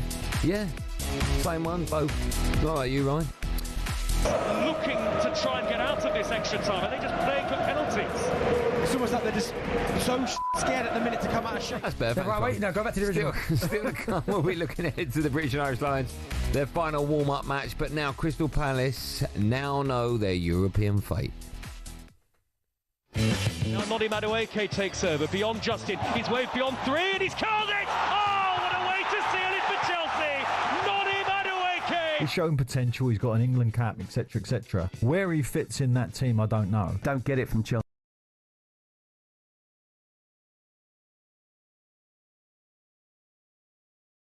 And the Eagles have landed it! Crystal Palace win the FA Cup for the very first time. Today that also brings them a passport to Europe. This goes back to John Textor when he was a major shareholder at Crystal Palace and owned Lyon at the same time. UEFA have deemed that as of March the 1st, Lyon and Palace breached the multi-ownership rules. Therefore, Lyon continue in the Europa League. Crystal Palace demoted to the Conference League. It seems very petty. This is something that generations have absolutely dreamed of. Yeah, it's big. The breaking news this hour is that Crystal Palace have been demoted to the Conference League next season, with Forest set to replace them in the Europa League. We're still waiting for confirmation of that. Palace will appeal the decision, but as things currently stand, they've lost their place. It's because of a breach of UEFA's multi-club ownership rules. American that's a word you can't say. Businessman John Textor held stakes in both Lyon and Palace, and UEFA don't allow two clubs under the same ownership to compete in the same competition. Textor was with White and Jordan in the studio yesterday. He was asked what he was thinking the moment Palace had won the FA Cup. But more recently, when the Crystal Palace captain lifted the FA Cup above his head and you're applauding, was a part of you thought, oh God. Oh, is what I thought. Am I allowed to say that? Who said it? God. Yeah, no, I did. I couldn't believe it. I mean, I was so happy, but I felt the gravity to it, and I was concerned, of course. On the same day? Holding the cup next to the Prince. Yeah, it was a great, great moment, and I couldn't have been happier. I couldn't have been happier for the fans, but yeah, I was worried about what was coming. I'll admit to not even thinking about the issue. Of course, I have to, but I also read the rule, so please read the rule yourself. Like, everybody's talking about it like it's so obvious. The rule's very clear. If you have decisive influence, you may need to consider this. I don't. I didn't. If I had decisive influence, I wouldn't have been trying to sell the club starting in June of 2024. I mean, that's not exactly what the rule is. It's UEFA don't allow two clubs under the same ownership. That's it. That's the rule. To be fair, someone's put here, Man City and Girona put their shares into a blind trust as per UEFA rules that enable... Honestly, I feel so sorry for the Palace fans, and then you've got John Textor sitting there defending himself, where he should say, do you know what? I made a mistake. Pure negligence. Because it's not just him, it's people at the club that are responsible for, we made a mistake. All right? Don't try and offload the blame. That's where the blame is. Palace fans, that's the problem. Let's talk to some Palace fans now. Bradley's one of them. Hi, Bradley, how are you? Hello, guys. I'm good. How are we? Hi. Yeah, I'm okay. What do you make of it all? Oh, mate, I think it's ridiculous, to be honest. Whose fault is it? What's ridiculous? The decision or the fact that this problem wasn't preempted? I think a bit of both. I think the decision to kick us out is kind of ridiculous in the first place, when other teams have been in this situation before and been given extensions on the date. For example, Forest this season, the date is March the 1st, and they didn't put it in until April because of their extension. So state extensions are handed out every now and again, but we just seem to be the ones that have been stuck in the mud here. Let me ask you a question, Bradley. I get it. I understand that it's... And listen, I've been arguing the point that I feel so sorry for Palace. I don't think it's the right decision. But as Andy said, rules are rules. And if you'd have finished, say, 6th, right, in the Europa League spots, and then got pushed down to 7th because of this rule, I'm sure you would have been a lot more angry. But the fact that you've won the FA Cup and that you are still in Europe, does it soften the blow at all? Yes, it does. Which is why I say I'm disappointed and not say it's kind of a disgrace. Of course. But, I mean, we're all stood there. I mean, I went to the FA Cup final. I was at the quarter final. I missed the semis, and I was at round 5 as well. But, like, you're there, and it's the best day of your life, and you're screaming, we're going on a European tour, which, yeah, we still are. But the level in football, and I understand the Conference League is getting there now, but the level in football between the Europa League and Champions League compared to that Conference League, I'm confident we could win it. Yeah, me too. So does that mean, that not that you're happy that you've been demoted into it, but you've certainly got more chance of winning this than the Europa League, right? I still think we had a chance in the Europa League. Yeah. I get that. And obviously I know that it stretches further with the teams that are in there, the quality that's there, but I mean, I'm not going to call it a guarantee because nothing's ever a guarantee. No, I'd fancy Palace. I think we'll be pushing high points, definitely. Okay. Because Bodo Glimt got to semi-final, right? Yeah, I know. Fancy Palace. Man United got to the final. Phil is a Forest fan. I'm guessing a happy one. Hi, Phil. Hi, yeah. Great show, Andy. Great Thanks, show, Bent here as well. Thanks, man. I just want to thank you, Andy, for sticking up for us because everyone's blaming Madueke Saruna about these rules. Like, so what happened was obviously, like, the rules are rules. He knew about the blind trust. We put our club in the blind trust. Nobody expected for it to be in Europe. Everyone expected relegators. So when we're in Europe for 30 days, I feel sorry for the Palace fans, but also I just want to say about Texter. You know, he earned 40% of the club, so he's bound to have some influence in the club. Where did his money go? That's what I've said. Was it going to spend on the training? So he did have an influence on there. Yeah. Yeah, it's not the greatest line in the world, but listen, everything you've said I've echoed previously. Yeah. Let's go to the phone lines. Rob is a Palace fan. Hi, Rob, how are you? Hello, yeah, I'm good. How are you? I'm good, man. How are you all right? You well? What do you make of the news? Yeah, I mean, it's obviously very disappointing. There's just one point I wanted to make, actually, just about this blind trust thing. It's more at UEFA in terms of it's a complete nonsense, because Texter's the guy who has to put his shares in this blind trust. Yeah. But if he's putting it in the blind trust, how's he meant to sell those shares, which he's now done? Good point, Why are you asking that question? Because the guy's actively trying to sell his shares. So if he puts his shares in a blind trust, Yeah. how's he meant to sell those shares? Is he able to sell those shares? Why is that a problem to you? I don't get that. Why do you care? Because he's trying to exit the club. So putting his shares into a blind trust, Yeah. it might actually hinder him being able to sell that. And like, we're now in a position where he's sold it.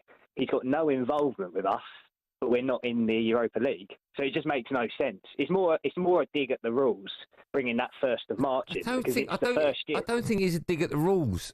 I mean, when you say bring in the 1st of March, that rule was there. It was in place. Yeah, no, I understand that. The rule is in place, but how's a guy meant to sell his shares? I mean, maybe there are ways around it. I don't know. Maybe it's a question for Texter, but it just interests me that he can't. He's having to do something which is just completely pointless, because, I mean, he'd still have a say in the club, whereas he's actually selling his shares to not have a say in the club. I know, but he should have done it before March. He should have done it before March the 1st. Okay, yeah, but say he puts it in on the 1st of March, or before the 1st of March, is he able to sell his shares? Which he's now done. Are you saying about selling the shares?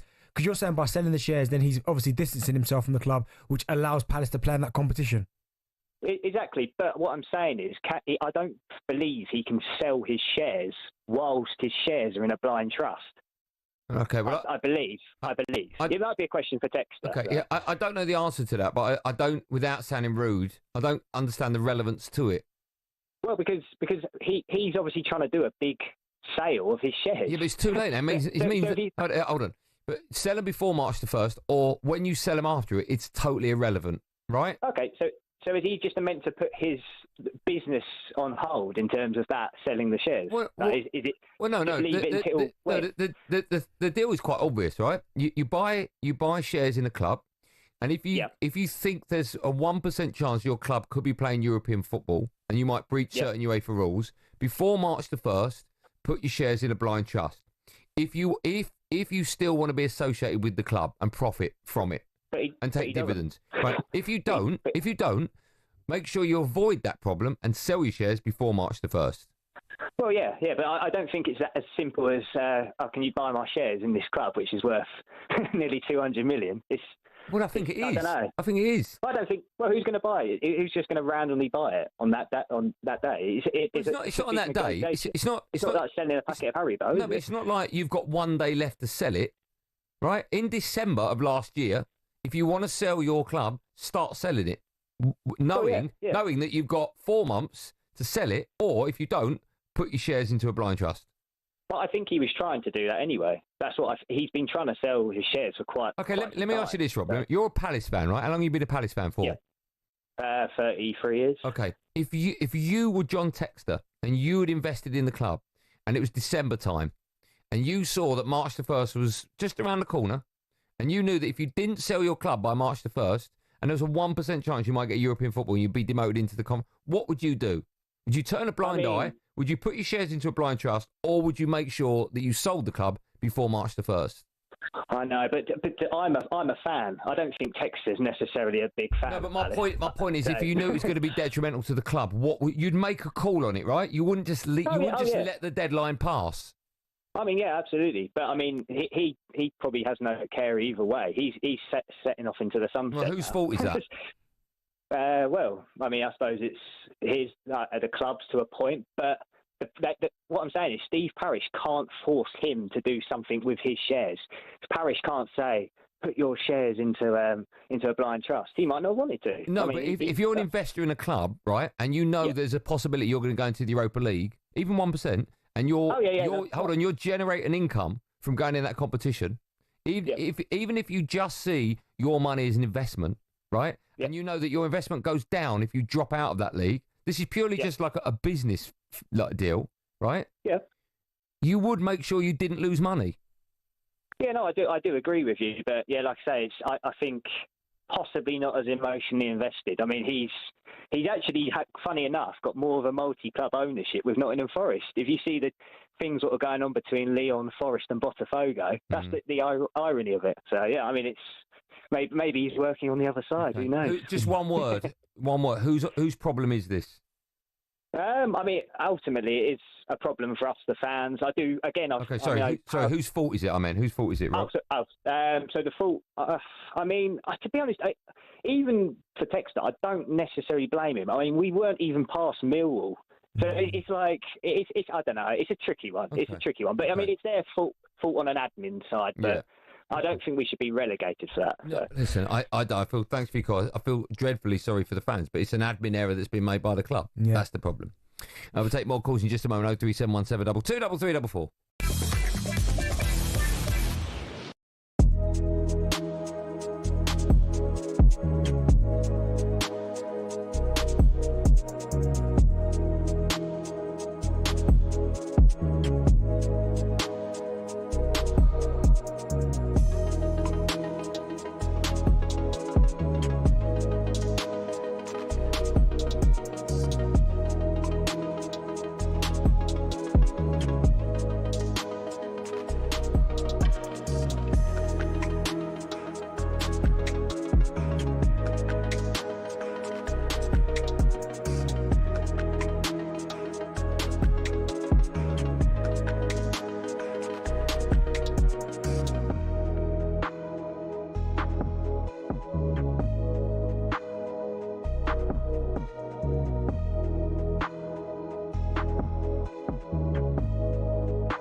He plays that villain role very well now. That's crying out for a little bit more attention. It comes with a lot of crazy people. I took it personally and it kind of made me rebel a bit more. To be honest, I don't really care anymore. I'm never going to change.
are playing some bangers today. It's like the good old days. Whenever this tune comes, I know it's Ryan that's playing it because he always says this tune. It's good that he's actually pressed the right button for a change. Shocking. Hashtag double dump. What are you kicking on? What did you kick on? I only kick anything. Yeah, I heard you kick it. Have a look. There's something for me to kick. Yeah, there is, the middle thing. What that? There's no noise there, look. No noise there. I don't know what that was, Darren. Driver talkSPORT, me Andy Goldstein Darren Bent alongside a Motorpoint. Thousands of cars, all unbeatable prices guaranteed. Head to motorpoint.co.uk for details. Still to come, we'll be asking if Brentford have been shrewd or stupid by signing Bentley's mate Jordan Henderson.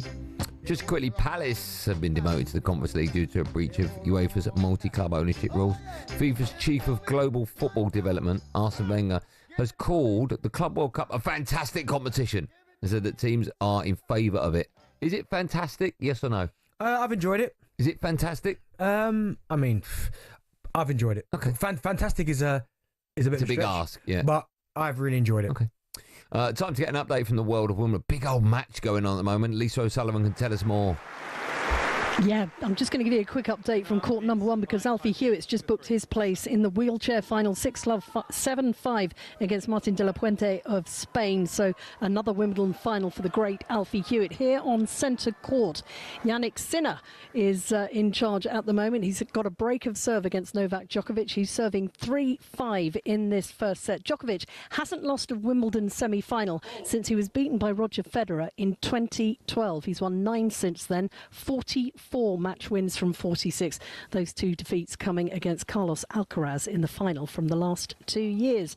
Sinner is in charge at the moment. Djokovic serving 3-5 in the first set. Thanks, Lisa. We'll come back to Lisa. Of course, we'll throughout the remainder of our show. It's the second day of the third test between England and India at Lord's. Watching for talkSPORT is Sam Ellard. Sam.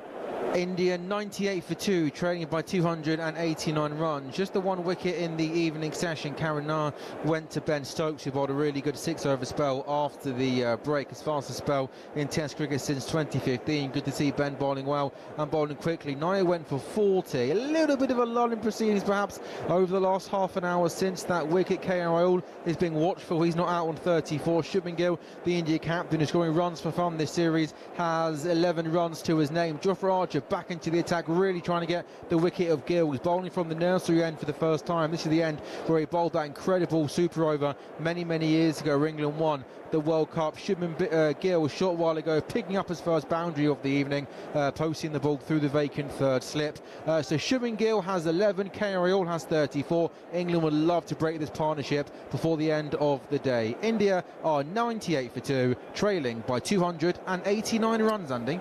Thank you, Sam. Right, the breaking news this evening, Crystal Palace have been demoted from the Conference League next season, with Forest set to replace them in the Europa League. That one has not been confirmed yet, but I'm sure it will. However, Palace will be appealing the decision. Our chief football correspondent, Alex Cook, joined us a bit earlier on in today's show to explain how we got here. And this goes back to John Textor when he was a major shareholder at Crystal Palace, and owned Lyon at the same time.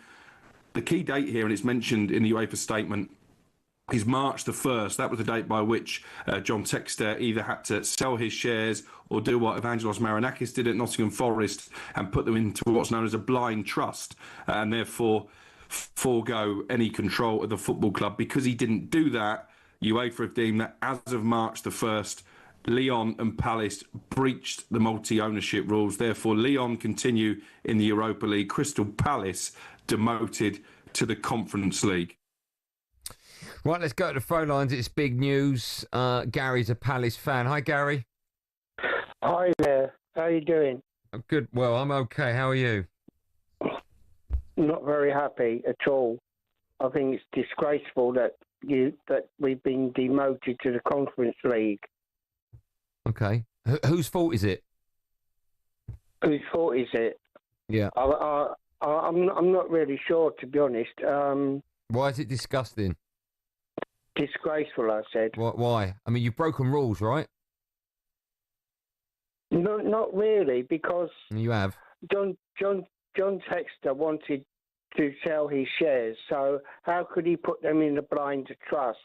Now, if they go into a blind trust, Why did he want to sell? Why did he want to sell them? I don't know why, but if he, When did he decide he wanted to sell them? 2024. I don't know. But you mentioned about December. Yeah. You said he had 4 months. He didn't have 4 months. He had 1 week because Palace got the notification the last week of February. No, it's always been March the 1st. Right. Yeah. So we would have known that. So they moved it. They moved it from June Right. to March the 1st this year. Mid-season, yeah. And and so Palace didn't get any notification of that until the last week of February. Now that's what John Sexton said yesterday on talkSPORT. I just find that very difficult to believe. I just find that so difficult to believe. And my other point is Textor owned Palace and Lyon at the same time. Yeah. Why is Lyon still allowed to be playing in the Europa League and Palace are demoted to the Conference League? Textor only had 43% of the shares in Palace. Yeah. He owns 76% of shares in Lyon. Yeah. In Palace, he only had a 25% vote, which is lower than UEFA's allowance, if you know. Yeah. Ruling, yeah. So he had a bigger share in Lyon. So why aren't... It's a great point you make. My understanding is that they got the spot first because Palace got it through the FA Cup. That's a load of rubbish. I'm just telling you the rules. I don't make them, but that's my understanding of how you are chosen. The rule is UEFA's ruling is on a majority share, if you like, is 30% of voting rights. Yeah. John Textor has only 25%. I don't think it's voting rights. I think it's ownership of a club, and he's got 43% of it. No. That's all codswallop. Well, I don't think. I mean, that's the reason you've been booted out of the comp. I mean, if you're going to get booted out by UEFA, they must come up with a reason that's legal, not one they just make up, right? If the cut-off line's 25%, and you're saying he's under that, I don't think they can legally come out and just come up with, as you say, codswallop. The cut-off line is 30%. Yeah. Anything under 30%. Well, listen, if that's the case, he doesn't have a decisive influence. Okay, well, if that's the case, you will win your appeal, right? Yeah. So UEFA should see that, and that's what John Textor is saying. He said on talkSPORT yesterday. Yeah. It's a load of old. Well, I won't say what it is. No, don't say it, Gary. Don't say it. I hear you're upset. It's a load of old codswallop. Codswallop's the word I'll go with. I'll go with the word, yeah. There's obviously rules that have been broken. I hope they win their appeal, Palace. I hope they win their appeal, but I don't think that UEFA have just made up the reason. No, but I know there's dark and grey areas. I understand. They need to look at that date, March the 1st. It needs to be looked at straight away. To put it to the end of the season. Yeah, I mean you can't. It's unfair to change a date midway through the season. No, but at the start of next season, change that date. Yeah. There's lots of problems with it. Yeah. Right. One of them is the administration side of things. Anyway, we'll carry on taking your calls. 0371 722 3344. Unhappy Palace fans, happy Forest ones as well.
Nottingham Forest are considering taking legal action against Spurs over their approach for Morgan Gibbs-White. They believe Tottenham acted illegally and breached confidentiality with his £60 million release clause. They'll get down to the table, start negotiating at some point. It would be devastating for Nottingham Forest to lose Gibbs-White. He's become such an important player, an excellent talent. Elsewhere, we understand Arsenal have agreed a £52 million fee for Noni Madueke. Jordan Henderson, meanwhile, to Brentford, has certainly got the vote of one former Premier League manager. I think that's an inspired move because, you know, you look at Brentford, they look at the numbers, and obviously with the betting regime behind them in terms of the knowledge, they know that the performances Henderson's put in at Ajax have been of the level. Okay, they wouldn't take him otherwise. But the added bonus, of course, is the leadership that he brings. Liverpool have confirmed they'll pay tribute to Diogo Jota before their friendly on Sunday at Preston. There'll be a rendition of You'll Never Walk Alone before a minute's silence prior to kick-off. All players will wear black armbands and the teams will lay wreaths. And some positive news on the injury suffered by Lions fullback Blair Kinghorn. Sprained knee is what we're hearing. The scan has showed up way more positive than we'd hoped originally. So, we're hopeful that he'll take some part in next week. Remember, Saturday's game against an Australia-New Zealand invitational side is live and exclusive on talkSPORT.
Drive on talkSPORT. Me, Andy Goldstein Darren Bent alongside. Still to come, we'll have some fun with the best of talkSPORT. Just quickly, we've got our football finance expert, Kieran Maguire, coming on the show to explain in more detail what's going on with Forest. I did a bit of Googling, right? Apparently, you can sell shares that are in a blind trust. So even though they might have agreed to deal with some, I think, NFL team or baseball team, he agreed to sell his shares to them in June, and that deal didn't go through. You can sell shares that are in a blind trust. Okay, cool. Very murky. We don't really understand it, but Kieran will be on our show in a bit to explain it in more detail. So while we're waiting for him, let's speak about the Lions, because they're back in action tomorrow. And, of course, it's live and exclusive right here on talkSPORT. This time they get there. Opening score goes to the Brumbies. We know that the story keeps on building the more pressure that there is there. Yeah, the Lions weren't good enough. There's some lazy penalties. Not a perfect performance, but we don't want them to be perfect this evening. We want perfection in the Test series. got him back and he's barreling his way forward. Up and over the 22. Keeps going. 5 metres out. Can he get the offload away? Yes, he can. It's a brilliant indication of just how good a talent Henry Pollock is. If we play well, that'll help the team, but the team has to win. Lovely ball to Jones on his shoulder. Hugh Jones will score. You know, anyone that's involved with sport knows that when you're in Australia, they'll do anything to unsettle you. Now there's a pile up and there's a bit of push and shove. They're going to be really fired up about playing the British and Irish Lions. David Havili could go all the way. That is a stunning try. A side that the pitch is very strong and able to play some good rugby, but at the same time winning rugby. It doesn't matter who you're playing, and when you're wearing this jersey, you're representing a lot of people. You got to make the most every opportunity you have in the jersey. The message is this is the most important game of the tour. It has to be.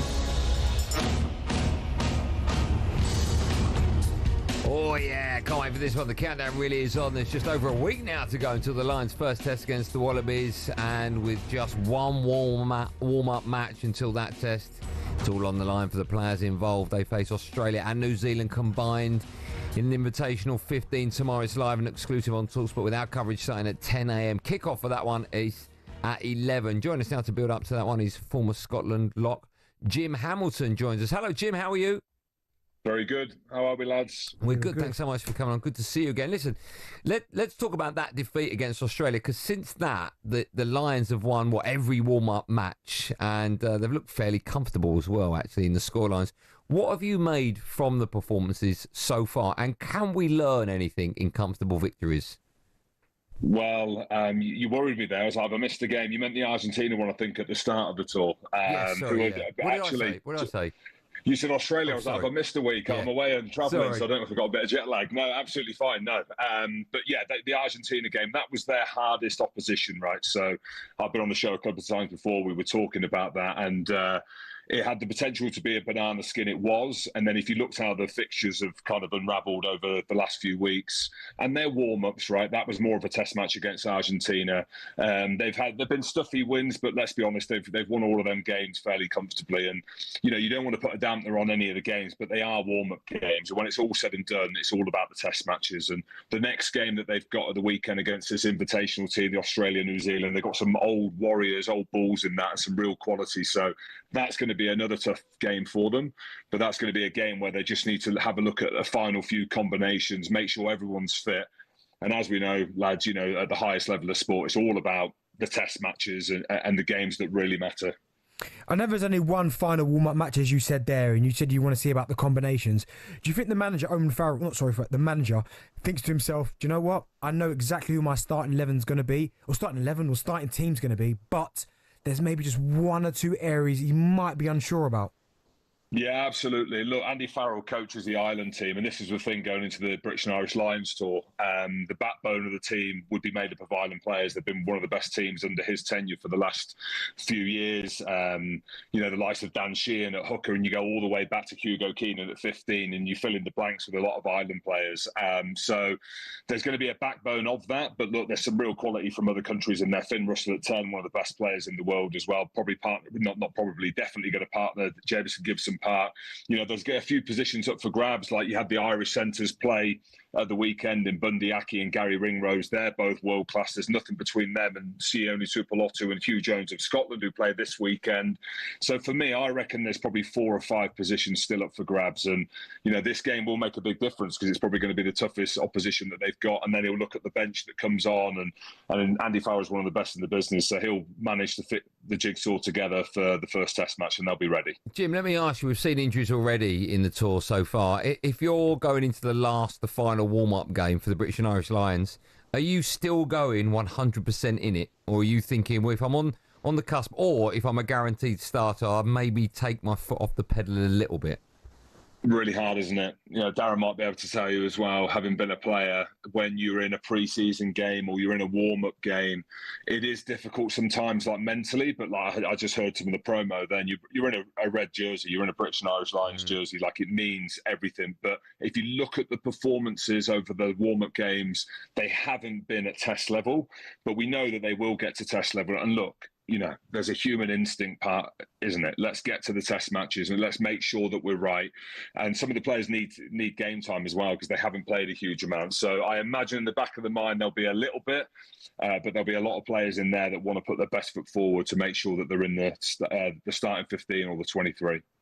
Jim, where do you stand on the Owen Farrell situation? Because a lot of people, I think there was a little bit of controversy when he was called up.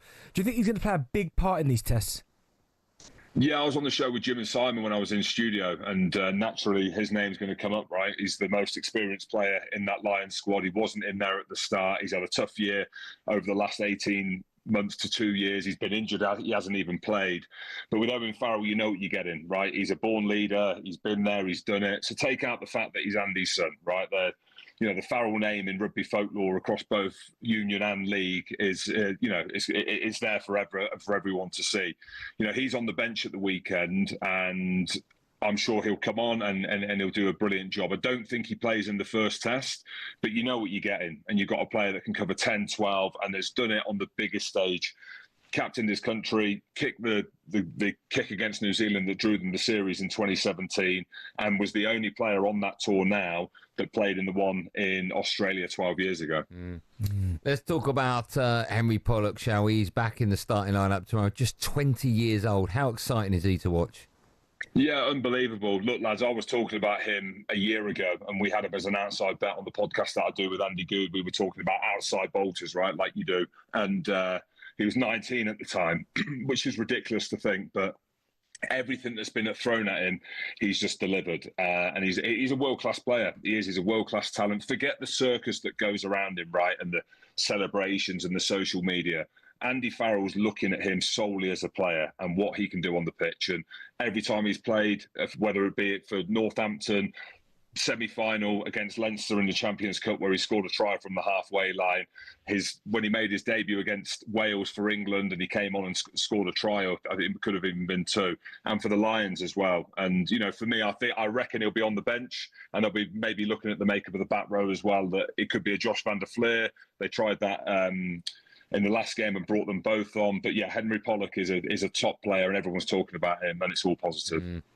Jim, before I let you go, just a quick word about this game, the Australia and New Zealand combined invitational 15 tomorrow. How do you see it going? Yeah, it's going to be tough. As I said at the start of the show, they've got a lot of quality players in their seasoned internationals across New Zealand, Australia. You don't play for New Zealand or Australia unless you're a good player, and they're littered with them. So some of them will have a point to prove because they've not been in Joe Smith's squad, and some of them, well, not some of them, all of them aren't in the All Black squad. So yeah, there's going to be places up for grabs in and around them tours as well, and it's going to be their toughest test, I imagine. Jim, you're a star. Always a pleasure. Thanks so much for your time. Jim. Enjoy the game. Thanks, man. Great work. Cheers, guys. Thank you. Thanks for having me. Our pleasure. Just a reminder, of course, the British and Irish Lions, they face the Australia-New Zealand combined invitational 15. That's tomorrow. It's live and exclusive on talkSPORT with our coverage starting at 10. Kick-off at 11. Still to come on Drive. We'll find out what on earth was going on that sports bar thingamajig last night. Get the buns wet. Oh, yeah. I've no idea. We'll also be joined by the Cookie Monster Cook for all the latest transfer rumours. How big do they think I am, for goodness sake, honestly? I wouldn't like to answer that one. And, apparently, the return of the Generation Game. Jack Hoban. I'm sure he'll make an appearance. All that and loads more coming up the last hour drive on talkSPORT. Me, Andy Goldstein, Darren Bent alongside some loud music and the best of talkSPORT when we come back.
plays that villain role very well now. It's crying out for a little bit more attention. It comes with a lot of crazy people. I took it personally and it kind of made me rebel a bit more. To be honest, I don't really care anymore. I'm never going to change.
Jack's got problems when he's back next week.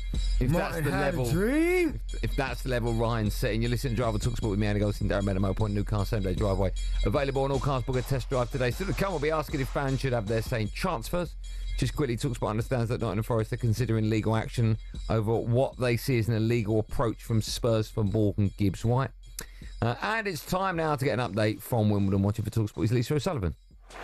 This men's semi-final is slipping away from 24-time Grand Slam champion Novak Djokovic. He trails Jannik Sinner 6-3, 4-2. Sinner about to serve to take a 5-2 lead. And Djokovic beginning to look a bit like he's 38 years old, and Jannik Sinner just 23. The world number one, the reigning US and Australian Open champion, is very much in command in the glorious sunshine at a very hot Wimbledon. Novak Djokovic has got no answer at the moment. Sinner leads by a set and 4-2 in the second. Good work as always. Thank you for that. Right, there's lots of cricket happening, of course. Well, one big cricket match, I should say. It's the second, though, the third test between England and India at Lord's. Watching the talkSPORT. Sam Hillard.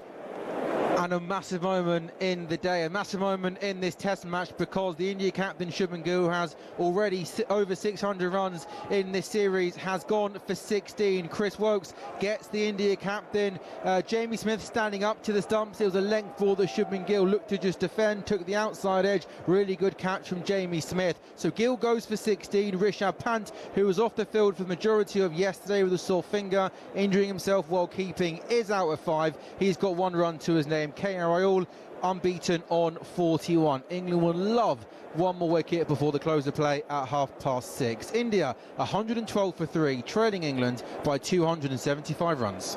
Thanks, Sam. Right, the breaking news this hour is that Palace have been demoted to the Conference League next season, with Forest set to replace them in the Europa League. There's lots of people talking about ownership and blind trust and other big words that I don't really know too much about. But I'm delighted that our next guest does. We're joined by the host of the Price of Football podcast and the brains of the show, Kieran Maguire, joins us. Hi, Kieran. How are you? I'm very good, Andy. Just about to start barbecue, or so I thought. Oh. This is far more interesting. Is it coal or gas? Oh, it's got to be coal, isn't it? Gas isn't a barbecue. Well, you say that, but I was surprised to learn that in Australia everyone uses a gas barbecue, not coal. Oh, well, that says a lot about Australia.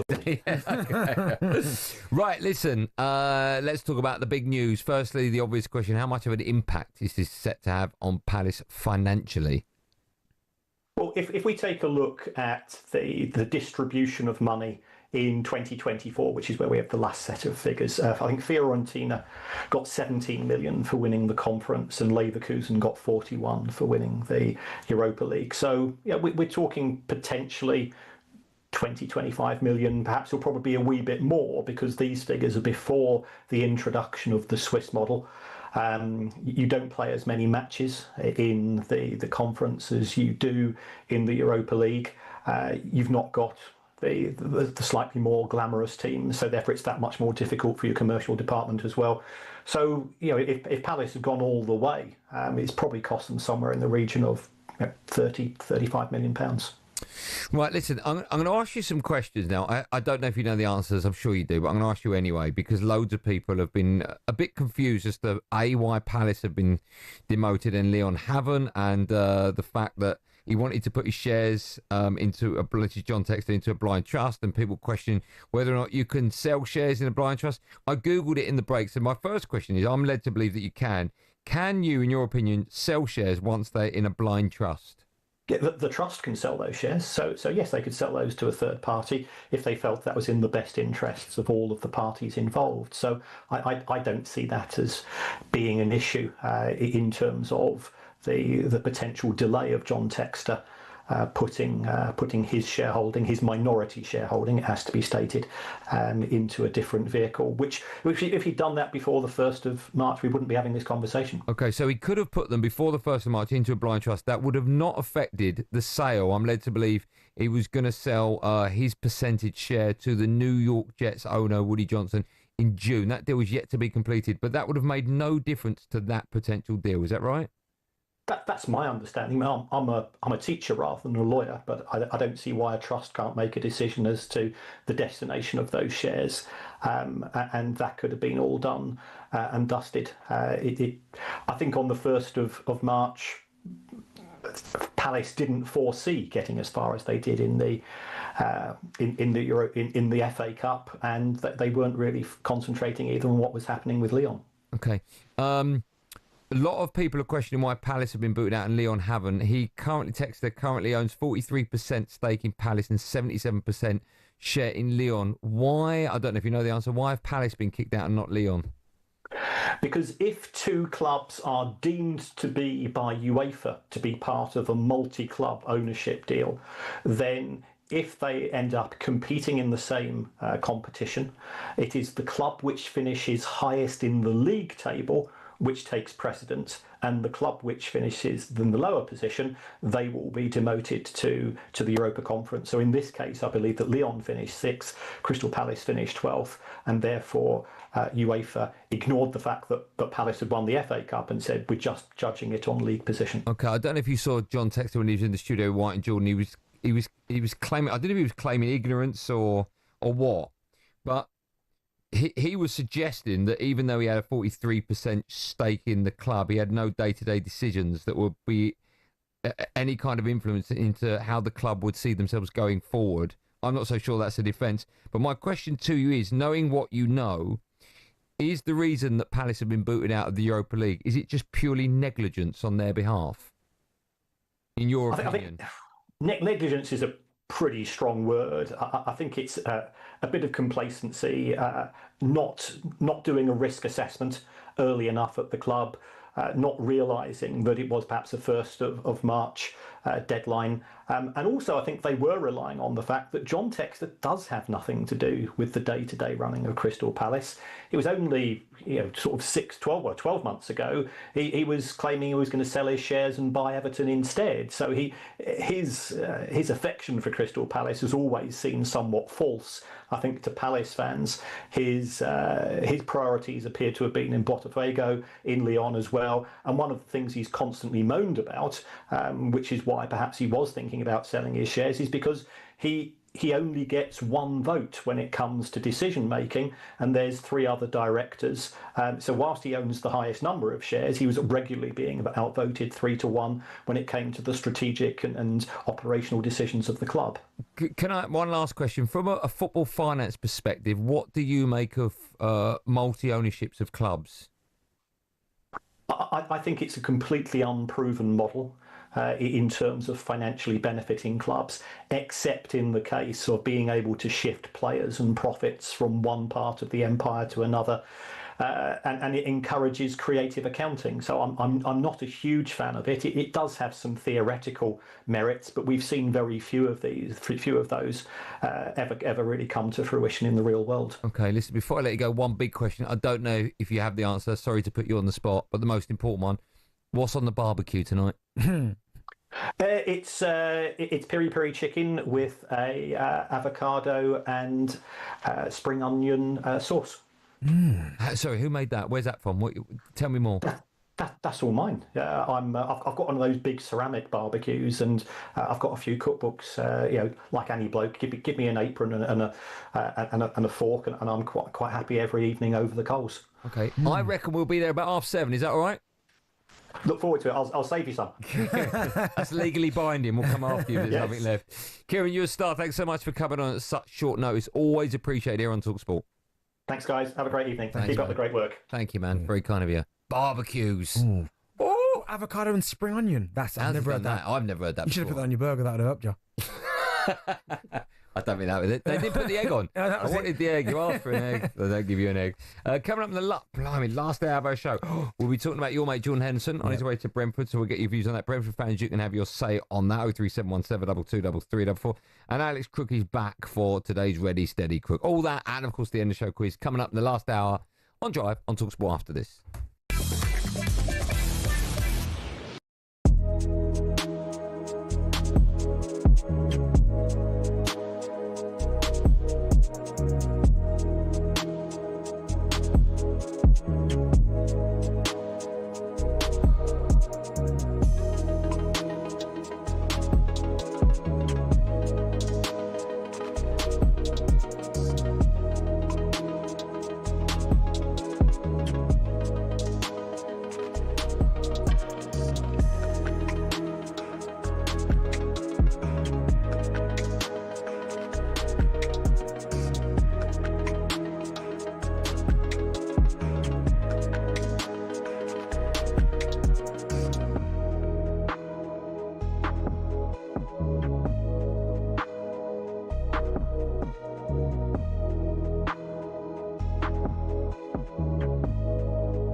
Nottingham Forest are considering taking legal action against Spurs over their approach for Morgan Gibbs-White. They believe Tottenham acted illegally and breached confidentiality with his £60 million release clause. Former Forest striker Rob Earnshaw. Let's face it, they'll get down to the table, start negotiating at some point. That's what I believe. It would be devastating for Nottingham Forest to lose Gibbs-White. I think he's become such an important player, an excellent talent. And on top of that, he's also their captain, the leader. And he's still a young man with not reached his full potential. Forest have already lost Anthony Elanga to Newcastle. Elsewhere, we understand Arsenal have agreed a £52 million fee for Noni Madueke. Jordan Henderson, meanwhile, to Brentford has certainly got the vote of one former Premier League manager, Alan Pardew. I think that's an inspired move because, you look at Brentford, they look at the numbers, and obviously with the betting regime behind them in terms of the knowledge, they know that the performances Henderson's put in at Ajax have been of the level. Okay, they wouldn't take him otherwise. But the added bonus, of course, is the leadership that he brings. With Norgard going on to the Arsenal, it seems like a perfect replacement to me. It's our understanding Henderson will opt for the red and white stripes of Brentford after leaving Ajax. Liverpool have confirmed they'll pay tribute to Diogo Jota before their friendly on Sunday at Preston. There'll be a rendition of You'll Never Walk Alone before a minute's silence prior to kick-off. All players will wear black armbands and the teams will lay wreaths. And some positive news on the injury suffered by Lions fullback Blair Kinghorn. Sprained knee is what we're hearing. Obviously, he didn't look great on against the Brumbies, but actually, the scan has showed up way more positive than we'd hoped originally. So, we're hopeful that he'll take some part in next week, and then it'll be a little bit of a waiting game in terms of whether he's available for the first test. He'd been widely tipped for a test starting place when he picked up the injury in the win over the Brumbies on Wednesday. Remember, Saturday's game against an Australia-New Zealand invitational side is live and exclusive on talkSPORT.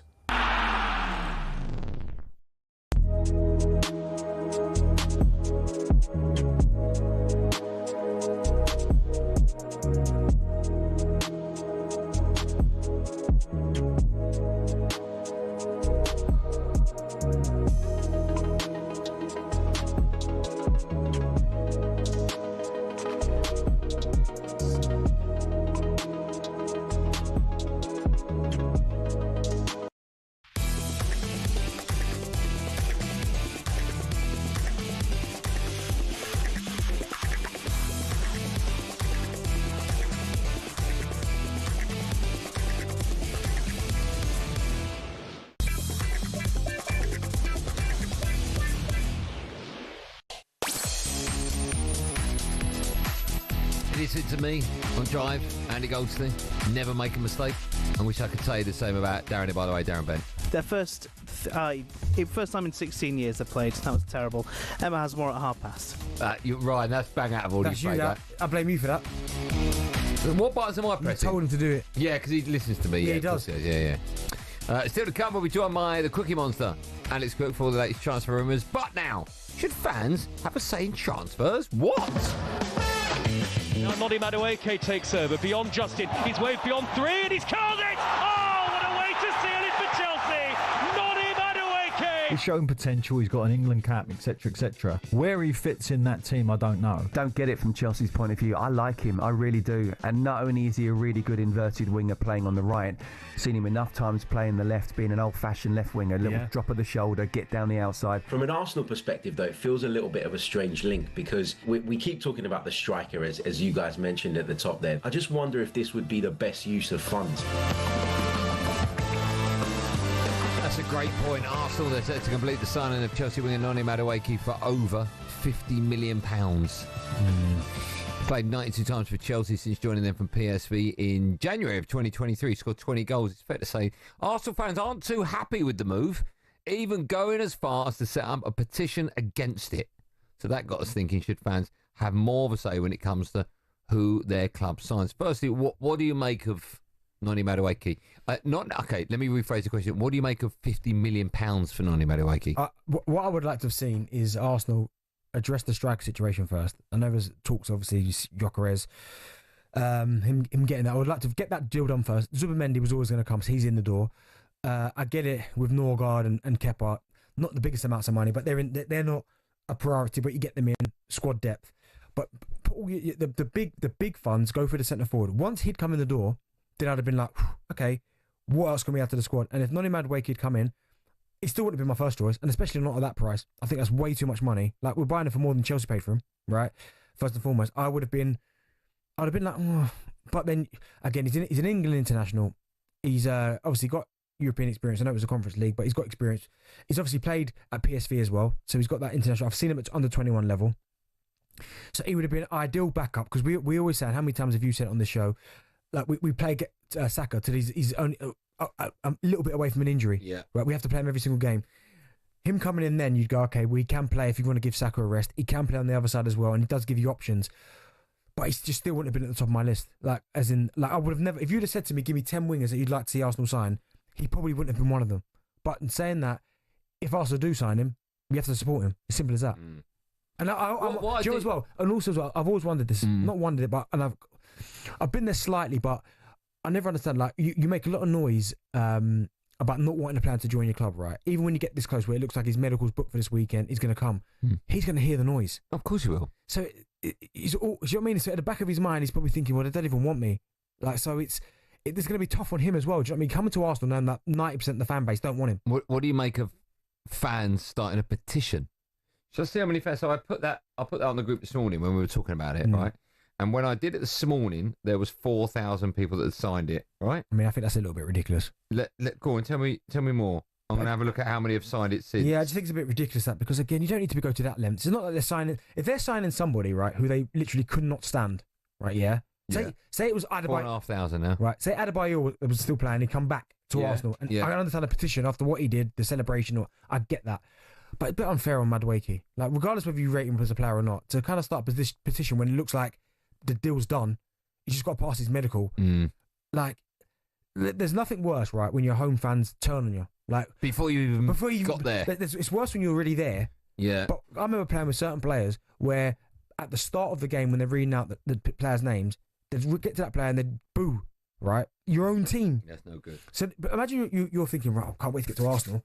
And then before you even get there, there's a petition saying they don't want you there. That's terrible. It's tough. What I find bizarre about it, I agree with you, for squad depth, you need players, as many as you can. And he's an international. Yeah. And he's done well for England, by the way. Yeah. It's just the money side of things. If you got him for 20 million, I go, that's an unbelievable buy, right? Agreed.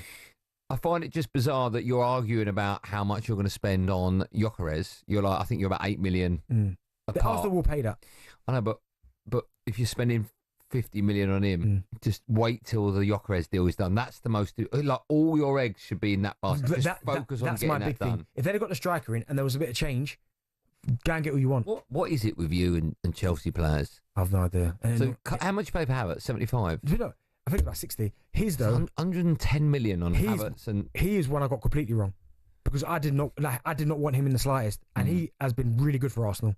Okay, that was right. 60 million worth? Well, define 60 million is worth. Like, you just say yeah. Okay. You go. David Luiz didn't work out for Arsenal. No. Check.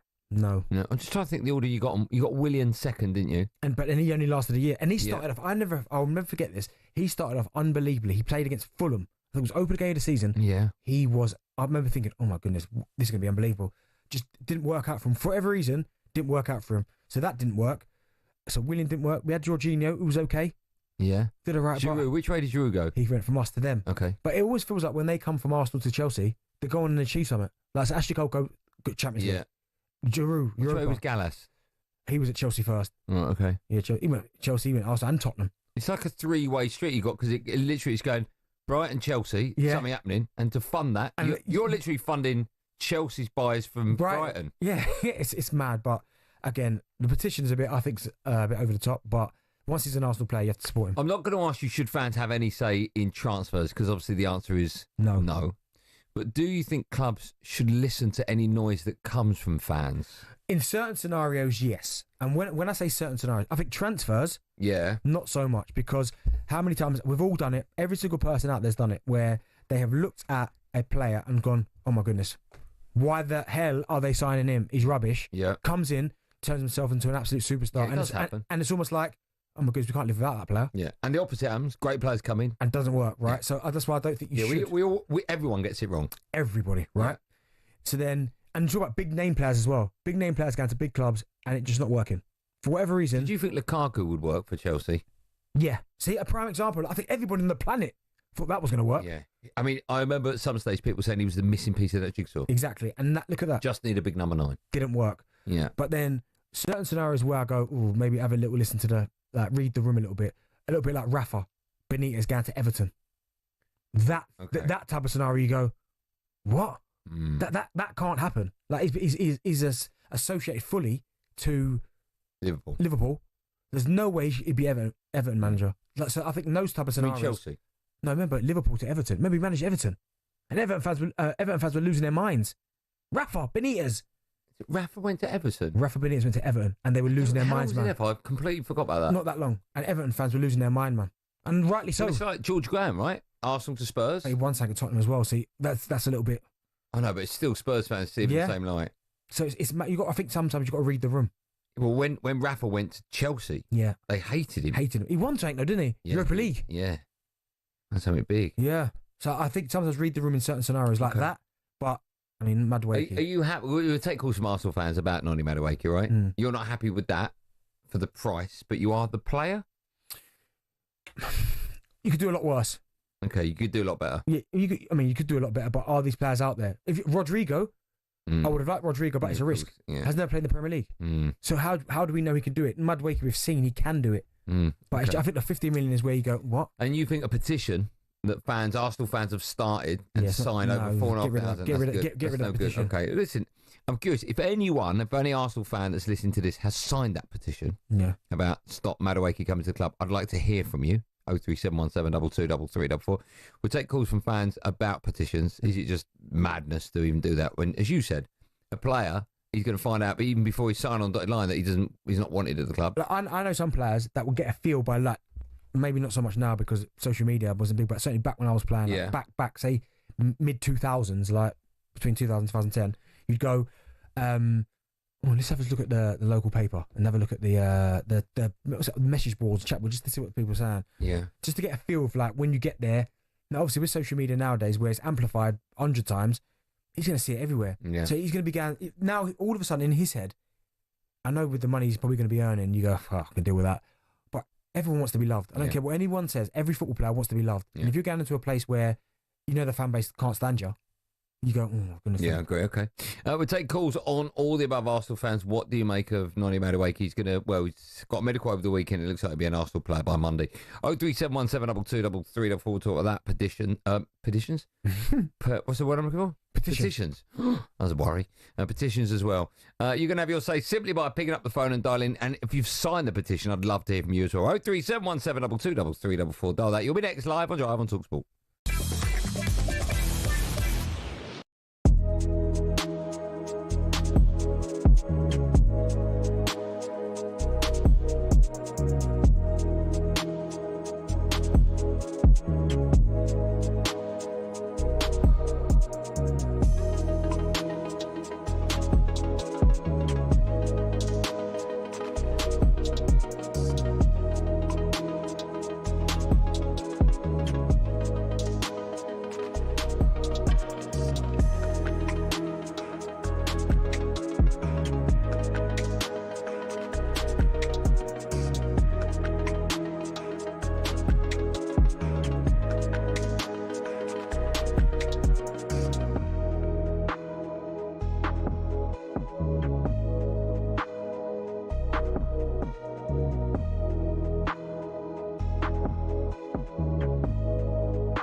He plays that villain role very well now. It's crying out for a little bit more attention. It comes with a lot of crazy people. I took it personally and it kind of made me rebel a bit more. To be honest, I don't really care anymore. I'm never going to change.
by. Driver talkSPORT, me Andy Goldstein Darren Bent alongside the Motorpoint. Thousands of cars, all unbeatable prices guaranteed. Head to motorpoint.co.uk for details. A reminder, talkSPORT is available in more places than ever before, and you can watch us via your smart TV. Just head to talksport.com/watch for all the details, and you can watch all your favourite shows and presenters, plus some of our brand new content. Still to come, we'll be joined by Alex Crook for all the latest transfer rumours. And a reminder, Crystal Palace have been demoted to the Conference League after breaching UEFA's multi-club ownership rules. Nottingham Forest are considering legal action over Tottenham's interest in Morgan Gibbs-White. And it's time now to get an update from Wimbledon. talkSPORT's Lisa O'Sullivan can tell us more. 14-15. Novak Djokovic has come back from 2 sets down 8 times to come through and take a victory, and he's going to have to do that now if he's going to book his place in the Wimbledon final, because Jannik Sinner is leading 6-3. 6-3. Djokovic just with an early break in this third set, serving at 2-love. He had the trainer out for a medical timeout on his upper left thigh at the end of that second set, and you can hear the centre court crowd are 100% behind Djokovic because he is very much the underdog here. Sinner looking to make the final for the first time and complete his set of major finals. And don't forget, this is the man who served a 3-match doping ban ahead of the French Open, where he then lost one of the best matches of all time to Carlos Alcaraz. So the crowd are backing Djokovic, but to be honest, it's Jannik Sinner who's in control. He leads 2-0. India look in control against England. That one at Lord's. Watching for talkSPORT is Sam Ellard. India 143 for 3, trailing by 244 runs. KR Rahul has a 50, Pushkar Bashir through point for a single, bringing up his 50 from 97 deliveries. A solid innings from the India opener. He's batted with control as well. Full shot percentage of just 13%. That's the lowest of 4 players to reach a 50 in this game so far. The last wicket for England was the big one, a Shubman Gill for 16. But this 4th wicket partnership is worth 35 runs. KR Rahul has 18 to his name. If England can get one more final wicket in the final 10 minutes, I think that would be a pretty decent day for England. 10 minutes left on day 2. India 142 for 3, trailing by 245 runs. Thanks, Sam. Very kind. Just quickly, Benny, I've noticed that you got a whoop on your wrist, but not a watch. No. Have I ever seen you with a watch? Yeah, it's very rare that you, because you don't take the whoop thing off, right? No, never. No, so does that mean that you wear a watch sometimes with it? No, never. You don't wear a watch? It's weird that you don't wear a watch. If I go somewhere nice, I might wear a watch, but coming to work every day, I don't need a watch on my phone. So you don't have a watch on? No. It's a bit weird, isn't it? Shout out Whoop. You don't need to shout out Whoop. Yeah. No, you don't. You've already got... You want or not? Dependent on that. Isn't it? Right, time now for this. Yeah, time now for the best talkSPORT friends. We run you through some of the recent highlight moments from across talkSPORT and our sister stations. Let's kick things off with last night's Sports Bar. O'Hara and Cundy, they were joined by the world's fastest eater, Joey Chestnut, who tasked Cundy with eating a hot dog as quickly as he could. Let's have a look. Get the buns wet. Get the bun wet. Oh, yeah. Oh, God. Joey. That's a tough gig. He does that. Hold on. He does that in 10 minutes. He does 76 of them. No, Cundy's in bits. No, your jaw's starting to get tired. What was that? That's disgusting. What goes in your perfect hot dog? Hot dog. Obviously the dog. I'm not a fan of the hot dog. And then onions on top. And then ketchup. Done. I much prefer sausage. Yeah, sausage, yeah. If it's not sausage, is it? Nah, I like hot dog. There's a used to be, I think it was called the Sausage Company. A wiener. I think it was a wiener. No, rubbish. The Sausage Company. You find them on high streets, like red advertising. Right. That guy there, he used to do the best hot dogs. I think it's called the Sausage Company, I think they're called. That's in Ipswich, apparently. Yeah, there's one in Cambridge. Hold on. Go on, what's that? I'm Liam Delap, worked in London. What's the best food at a barbecue? Top 1. What, me personally? Yep. Chicken wings. Then what? Hot dog, then burger. Oh, you haven't put ribs on it? Nah, ribs are a little bit... I love ribs, mate. Do you know why? Because they're weird shape, you can never quite cook them right. Do you know what I mean? They're not fully on the back. What about your chicken wings on flat? Mate, the way I do it. What does that mean? You sit on them first? Cut them in half. Right. So that means you can flatten them down. Okay, you've got a nice everything. What food could you eat non-stop? Non-stop food, I probably could eat... Spag chicken bowl? wings. Yeah, spag bowls like chicken wings. Yeah. Shout out chicken wings. And that shop in Ipswich. Remember that Sports Bar Weekend returns tonight, 10 o'clock. Cattrall and Cole. Great show. Sticking with last night's Sports Bar. Oh my goodness, man, honestly. Ryan's producers. And they were discussing emojis. You know the old one where you do the circular finger with everyone up? Or the thumb? That one? The thumb. The thumb's a goodie. The thumb's a good one. It's a goodie. It tells you, it does exactly what it says on the tin. No one's asked, was it me? It's a yes. That's what it means, it's a yes. What's your best emoji?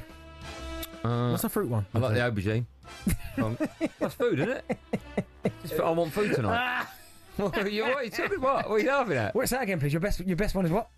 That's fun, that. What? No, what is it? Your best well, one I don't is know what I'm saying now. What? My favourite. I like the looking left one. I like that one. Look at. Ben, I like this one. Question one. Yeah. I like that one. Looking left. I like that one. I like the happy one, the laughing one. Okay. Yeah. There's another one you missed. Thumbs up. Yeah. The aubergine. Yeah. What's that? Why are you laughing? What's the most pointless emoji? Aubergine. Yeah. Who at talkSPORT would be your least liked to text? Anyone that sends an aubergine. Yes. And of course, Jamie and Jason are back on the Sports Bar on Monday night from 10. Right, let's finish with this morning's breakfast show with Alan Brazil and Ray Party Parlour. They were discussing time travel. I'd love to see Arsenal win the league again. So if you could go forward and see that they do that, it's something to look forward to, I want it. In 5 years, 2 years, next year, who knows? You'll be paying me $5,000 before that. Yeah. To be fair, last week in Portugal, I was like, I think I've overdone it. Time travel would be good, though. It would be good if you're having a little bet, wouldn't it? If you could go back to any place in time, when would you go back to? Any place in time? Oh, I'd need to go way back to see if dinosaurs really existed. They did. Okay, well, I'd like to see a couple. Of course they existed. We could found all the bones. Well, I'd like to see that. I'd like to go back and see them in their natural habitat. Why? It'd be fun. I don't know if fun's the thing. T-Rex. Raptor. You wouldn't want to see them. Pterodactyl. Have you not seen Jurassic Park? Yeah, I've seen all of them multiple times. All right, calm down. You don't want to see a dinosaur. I love them films. Would you rather go back in time or forward in time? Forward. Wait, how far would you go? Give me 10 years from now, see what's going on. Is that all? No, just You've got a time machine. You want to go to the year 2035? I don't want to go too far ahead. I just want to see what's going on. 100 years? No, because you want to be here. All right, if you could... I know, but you want to see what's going on. No, but I want to see 10 years so I see where I'm at. And if I can make adjustments when I go back. I'll tell you what will happen. If you go forward in 10 years, you and I will still be sat in this... in this booth. In this... Yeah, should have been done next week. And it'd be... Any time it'd be ready. Or it'd be the Darren Bent Sports Bar. Maybe you'll take over from O'Hara. No, Sports Bar in it, mate. Huh? No, mate. Breakfast maybe. Cundy would still be. There'd be 75, wouldn't he? Wait, and Cundy's hair would still be black as anything, wouldn't it? Not one grey hair. How does that work? What's your favourite time of the day? Midday, around 12 o'clock. Paddle time. You're so sad. All the best bits of talkSPORT. You can download the talkSPORT Daily Podcast. And from Monday, Andy Goldstein and Jason Cundy, 21 Minutes to Go podcast. Someone's put here, sorry, Bentley needs to go Wingfest ASAP. Coming to London soon. It is art out. Wingfest. Need to go to that. No name on it. Shout out Wingfest. Don't forget to download the talkSPORT Daily Podcast and also the talkSPORT app, where you can swipe between talkSPORT and talkSPORT 2 and all of our other sister stations, so you never miss a moment. Aubergine.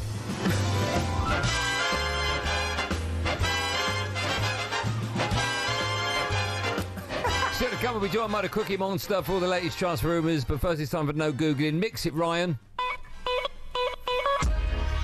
We've been discussing Noni Madueke's move from Arsenal to Chelsea. We all know who's the player with the most goals in Premier League history, with the initials N for Noni, M for Madueke.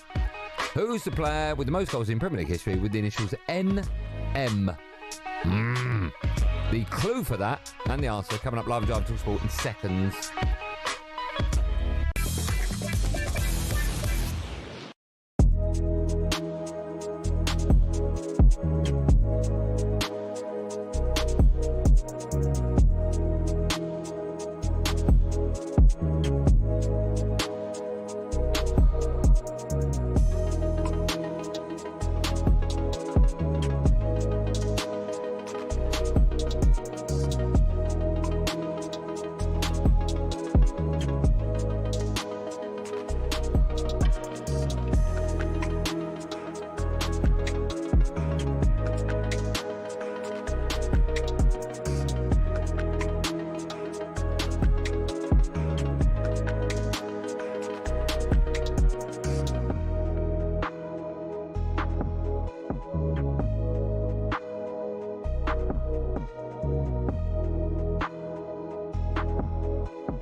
Nottingham Forest are considering taking legal action against Spurs over their approach from Morgan Gibbs-White. They believe Tottenham acted illegally and breached confidentiality with his £60 million release clause. They'll get down to the table, start negotiating at some point. It would be devastating for Nottingham Forest to lose Gibbs-White. He's become such an important player, an excellent talent. Elsewhere, we understand Arsenal have agreed a £52 million fee for Noni Madueke. Jordan Henderson, meanwhile, to Brentford, has certainly got the vote of one former Premier League manager. I think that's an inspired move because, you know, you look at Brentford, they look at the numbers, and obviously with the betting regime behind them in terms of the knowledge, they know that the performances Henderson's put in at Ajax have been of the level. Okay, they wouldn't take him otherwise. But the added bonus, of course, is the leadership that he brings. Liverpool have confirmed they'll pay tribute to Diogo Jota before their friendly on Sunday at Preston. There'll be a rendition of You'll Never Walk Alone before a minute's silence prior to kick-off. All players will wear black armbands and the teams will lay wreaths. And some positive news on the injury suffered by Lions fullback Blair Kinghorn. Sprained knee is what we're hearing. The scan has showed up way more positive than we'd hoped originally. So, we're hopeful that he'll take some part in next week. Remember, Saturday's game against an Australia-New Zealand invitational side is live and exclusive on talkSPORT.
Ryan is playing some funky fresh I know tunes, he is, boy. yeah.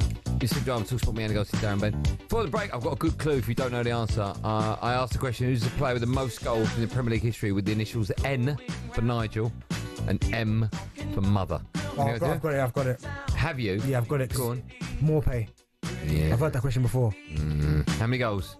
Oh, he ain't scored that many, so I'm going to say 30.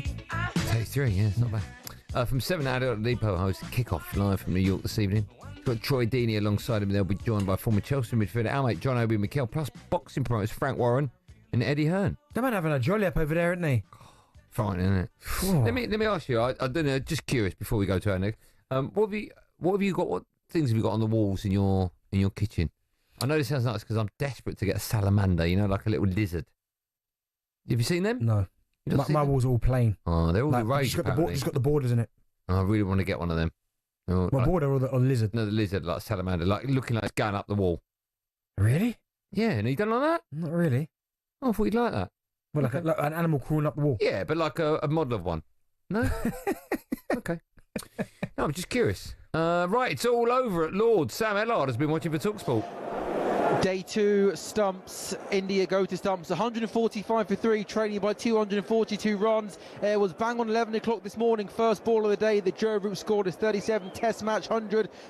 He ended up making 104. Jasprit Bumrah with 5 wickets in the first innings. He bowled Root, he bowled Stokes, he got Wokes for a first ball. England fought back in the morning session after those early Bumrah wickets. Smith and Cast both past 50. India wrapping up the innings after lunch, bowling England out for 387.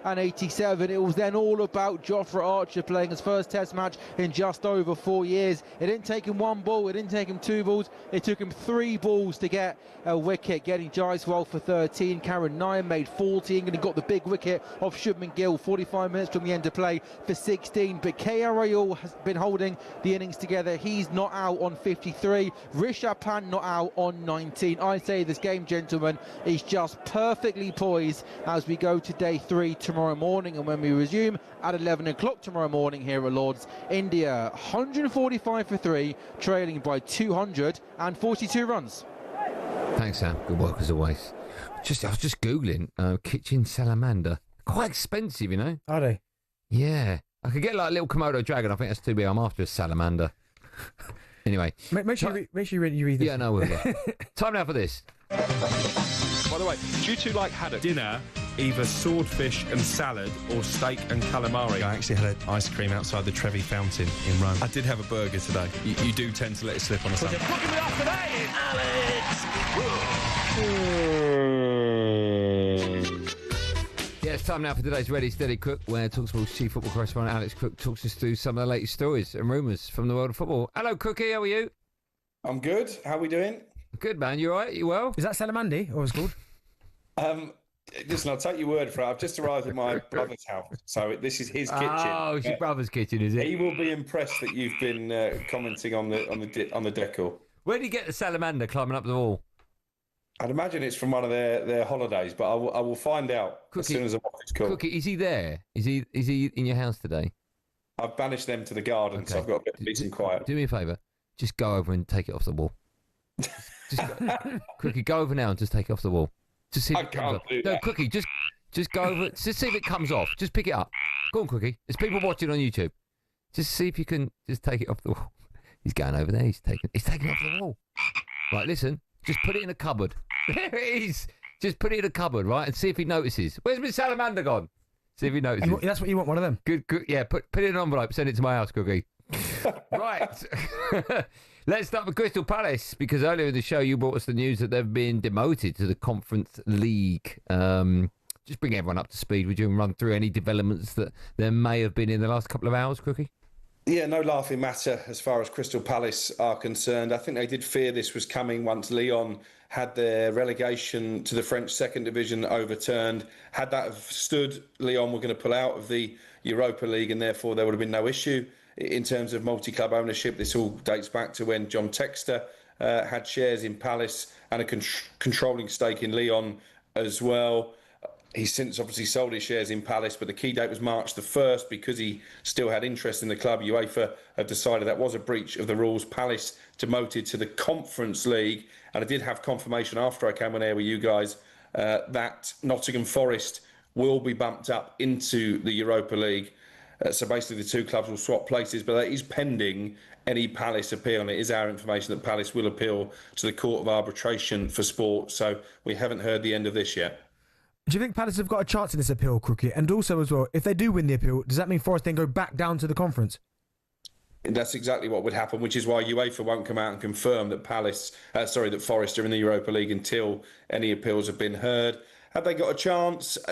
They act in different ways, the Court of Arbitration for Sport to UEFA, and there have been cases where clubs have gone to them in the recent past and been successful. So I think Palace have got a chance. Very messy, isn't it? Yeah, always seems to be messy, these type of things.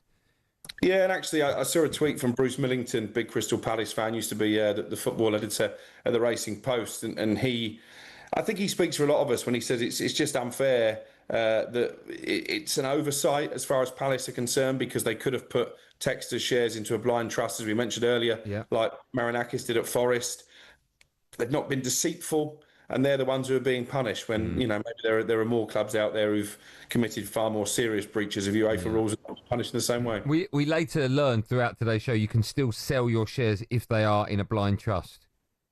Well, there you go. Yeah, I heard that caller that was trying to make that point to you. So I genuinely, as we mentioned earlier, the FA Cup hadn't even reached the quarter-final stage by March the 1st. I think John Textor and maybe Steve Parish didn't even contemplate the idea of winning the FA Cup and qualifying for Europe until it was too late. Do you know it does feel, where I feel a bit sorry for clubs like Palace and stuff, is that it feels like once these situations arise, they get punished and dealt with quick. So you got if it's a big club, that'll be going on for 5 years. Oh my, Palace get punished straight away. I agree with that. Sheffield United. Everton. I straight away. I totally agree. He's like, this was happened. They breached the rules. Bang, punishment. Yeah, other clubs, boys. Yeah, I totally agree. Goes down, kick it down the road. Yeah, Cookie, you agree with that or not? Yeah, I did. Listen, I think this is grossly unfair on Crystal Palace. They've had the season of a lifetime. I think they've achieved something in football, not just for themselves, because football has become a closed shop. The big clubs always seem to win. To win that FA Cup, I think, was a victory for all the small teams. Yeah. So to be booted out of the Europa League, I think is really unfair, and I think UEFA have made a massive mistake. Okay, I agree with all of that. Let's move on to Forest. It's been a busy old day for them. Not only does it look like they're in the Europa League, as you mentioned, but they've also discussed earlier, or we discussed earlier, the fact they might be considering legal action against Spurs over their move for Morgan Gibbs-White. Can you tell us more? Yeah, I believe they've gone to the Premier League and they filed an official complaint for an illegal approach. And as you say, they're considering whether or not to take this legal. I've got to say, illegal approaches happen all the time. You know, the way a modern transfer works is that players basically agree personal terms before the buying club even put a bid in. It's very unusual for clubs to take umbrage with that. My understanding is that Forest were under the impression Morgan Gibbs-White would stay unless one of the elite clubs in the Premier League, a Manchester City, a Liverpool, or maybe even an Arsenal came calling. The fact he expressed a desire to join Spurs, I think, really offended Evangelos Marinakis, the owner, and that's why they've reacted in such strong terms. I still think, ultimately, Morgan Gibbs-White will be a Forest player. There's a buyout clause of £60 million.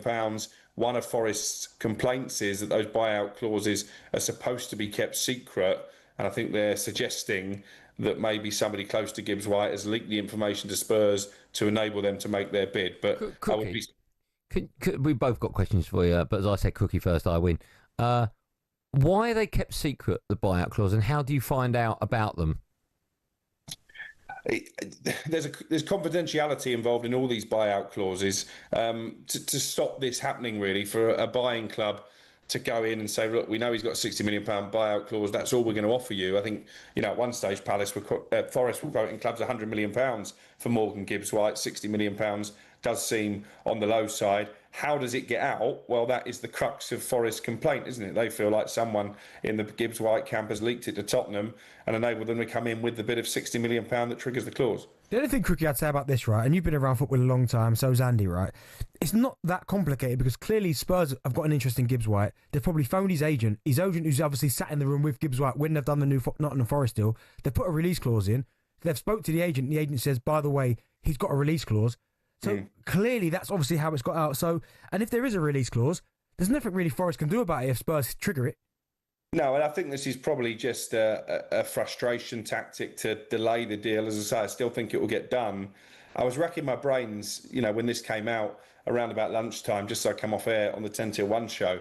I think the last time that an allegation like this was upheld was probably Ashley Cole, was it? Yeah, I mean, but even with that one, you got to think. Remember the pictures of him going into the hotel or the bar area? So there was actual photographic evidence of that. But this one, I just think it's obvious. If a club want to deal with any player, they'll call the agent first anyway. Yeah. Also, Forest have got to make sure if they go ahead with this, that they have never ever tapped up a player themselves. Because if you imagine getting halfway through that court case and then someone goes, excuse me, didn't you do that with this player? Then that's it. It's the end of the case, right? Yeah, absolutely. As I say, I think Gibbs-White ultimately will still become a Tottenham player. Tottenham seem quite relaxed about the situation. They're not commenting on the record. He clearly wants to make the move. I think what this does ensure now is that when Gibbs-White plays against Forest, when he goes back to the City ground, he's going to get quite a hot reception from the Forest fans. Just quickly, I'm obviously going to go to Man United next. Garnacho's been linked to Napoli for around about £45 million, and I picked up the paper this morning. Rashford heavily linked now to Barcelona. He's apparently their number one target. Any news on those two?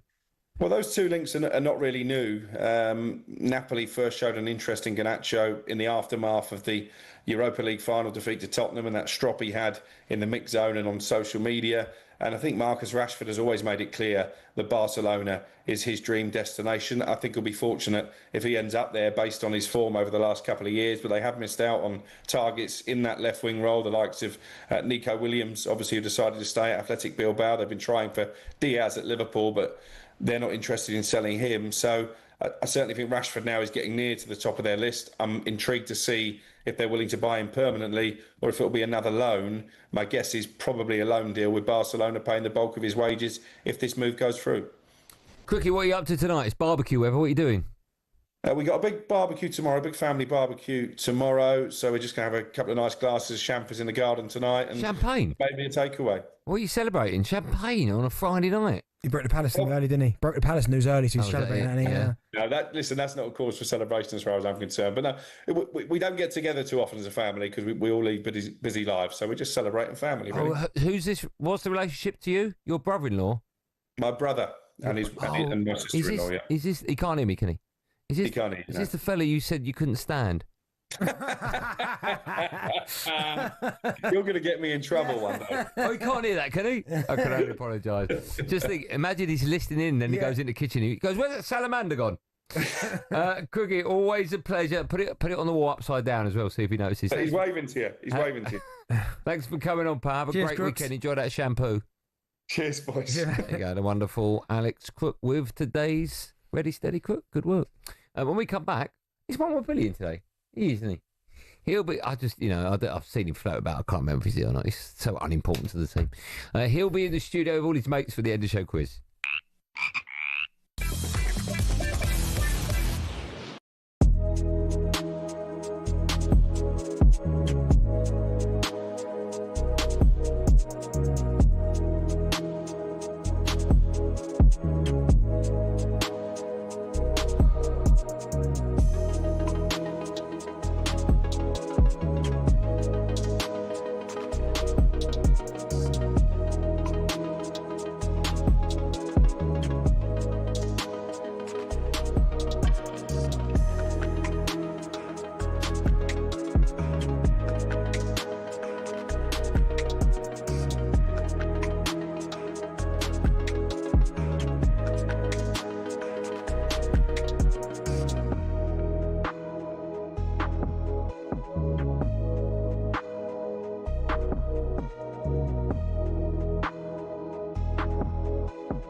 He plays that villain role very well now. That's crying out for a little bit more attention. It comes with a lot of crazy people. I took it personally and it kind of made me rebel a bit more. To be honest, I don't really care anymore. I'm never going to change.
we missed this one. Drive on talkSPORT. Me, Andy Goldstein Darren Bent, Mo Point, Newcastle, same day drive away, available on all cars. Book a test drive today. What? So Amy, the Man United fans, gone. Random one. Why are they using frog sounds for a salamander? I think we've got salamander sound effects, if I'm being honest. Follow us at 7 Addy. And then we have. Follow us at 7 Addy Oladipo's Shut Up of Kick-Off live from New York. This evening he's got Troy Deeney alongside him. They'll be joined by former Chelsea midfielder John Obi Mikel, plus boxing promoters Frank Warren and Eddie Hearn. In a moment, one more Billy will be getting a threat from Darren Bent live in the studio. But before that, time for our final update of the day from Wimbledon. Watching for talkSPORT is Lisa O'Sullivan. It's match point. Yannick Sinner serving 40 love, 5-4 up in the third set, leading Novak Djokovic 6-3, 6-3, and he puts it into the net. A little bit of nerves from the world number one, who has never been to a Wimbledon final. And it's 13 years since Novak Djokovic last lost in the semi-finals here. He's made 9 finals since 2012 when he was beaten by Roger Federer. He has been outplayed by Sinner, the Italian, who is the current US and Australian Open champion, who's hit too hard, too deep, and has been lightning fast in the soaring heat here on centre court today. Novak Djokovic potentially carrying an injury from the fall at the quarter-finals, and in the end, a simple forehand into the open court takes Yannick Sinner through to the final. He'll take on Carlos Alcaraz on Sunday. And is Novak Djokovic done? Will he be back? Have we seen Novak Djokovic play his last on the sacred lawn of Wimbledon centre court? Thanks, Lisa. My guess is no, we haven't seen the last of him. But what do I know? Talk to people that do not know anything. One more Billy's in the studio. Hello. You right, Bill? Yeah, good. How's your week been, all right? Really good. You know no one cares. Yeah. Your family listens to this, don't they? Yeah, sometimes. They listen now? Might be. Congratulations on the old pregnancy. Yeah, well done. Very good. It's exciting, isn't it? Yeah. Billy's going to be a dad again? Again? Didn't have that. What are we doing, Billy? Generation game. Better be quick, actually. Oh, no. I'm going to play you some... I'll go first, yeah. I'm going to play some audio. I have to go first. Bill? I think it's Andy's first, okay. just on the script. I'm going to get it. Play some audio, 10 things. You have to recall as many as you can. Okay, let's do it. Here we go. Lots of articles are going to pass before your eyes. OK, look out for the tricky ones. They're more valuable than they look. OK, good luck with all this. Your 40 seconds starts now. Sir Alex Ferguson. Ainsley Harriot's sizzling frying pan. Why, hello, Jill. Jasper Carrot's golden balls. 2 final golden balls in front of you. Ann Otter. Donald Trump. Ian Abrahams. Alan Titchmarsh's gardening hose. Whoa. A pork pie. Spencer Oliver's little boxing glove. Jack Hoban.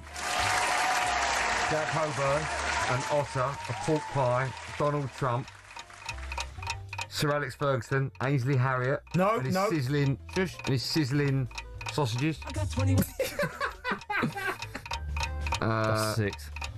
Oh my God, Otter, Jack Hoban. Wow, it's gone. Oh my goodness. Look, why are you getting involved? I didn't say anything. If you do, you talk it non-stop. No, he's got 5 because you got the Ainsley Harriott one wrong and you ticked it. He said sausage. It's frying pan. Doesn't matter. It's good enough. Who the four? You missed Ian Abrahams. Alan Titchmarsh's gardening hose. That was hard, by the way, yours. Long sentences. Spencer Oliver's little boxing glove. And Jasper Carrot's golden balls. You did miss all the long ones. And Ainsley Harriot's... Nah, you got the sizzling. What, is sausage and frying pan the same thing, are they? I hope you missed this by a millimetre. Hey.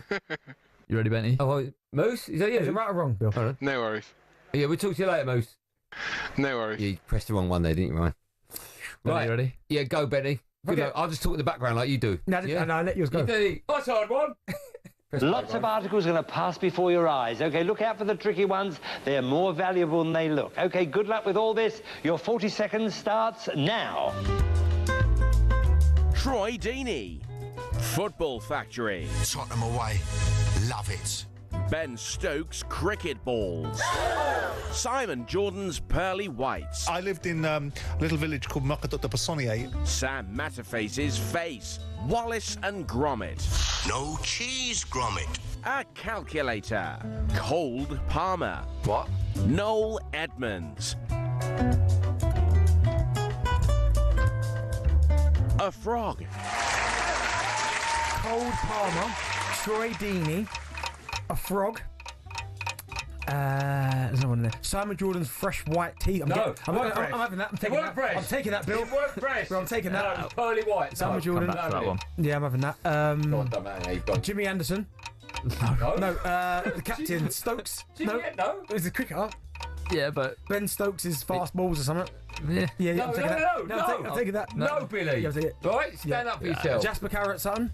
No. Jasper Garrett's son. I'm taking 6 of them. No, it's some rubbish. No, you got 3. Hold on, you give him one. Carry on. Go on. You got Troy Deeney, Cole Palmer, frog. You kind of got Ben Stokes cricket balls. Thank you. And Simon Jordan's pearly whites. Not got that really. as well. No, you didn't. You missed Football Factory, Sam Matterface's face, Wallace and Gromit, a calculator, and Noel Well, Evans. how many did I get right? 3, I think. No, we've got 4. 5 ticks on there. No, You've actually got- those are little marks. Maybes. Those are maybes. Oh, did he get a maybe, did he? So who won that, Bill? Hey, do me a favour, Marge. Lock the camera off for 2 seconds. Marge, quickly, lock the camera off. Don't lock it off. HR want to comment this one. That's it. That's all we've got time for. Billy, have a nice weekend. What are you up to? No one cares. Yeah. Benny, have a good weekend. Did someone turn the volume off in this? It's loud. I'll tell you what, genuinely, Billy, what are you up to the weekend? Barbecue.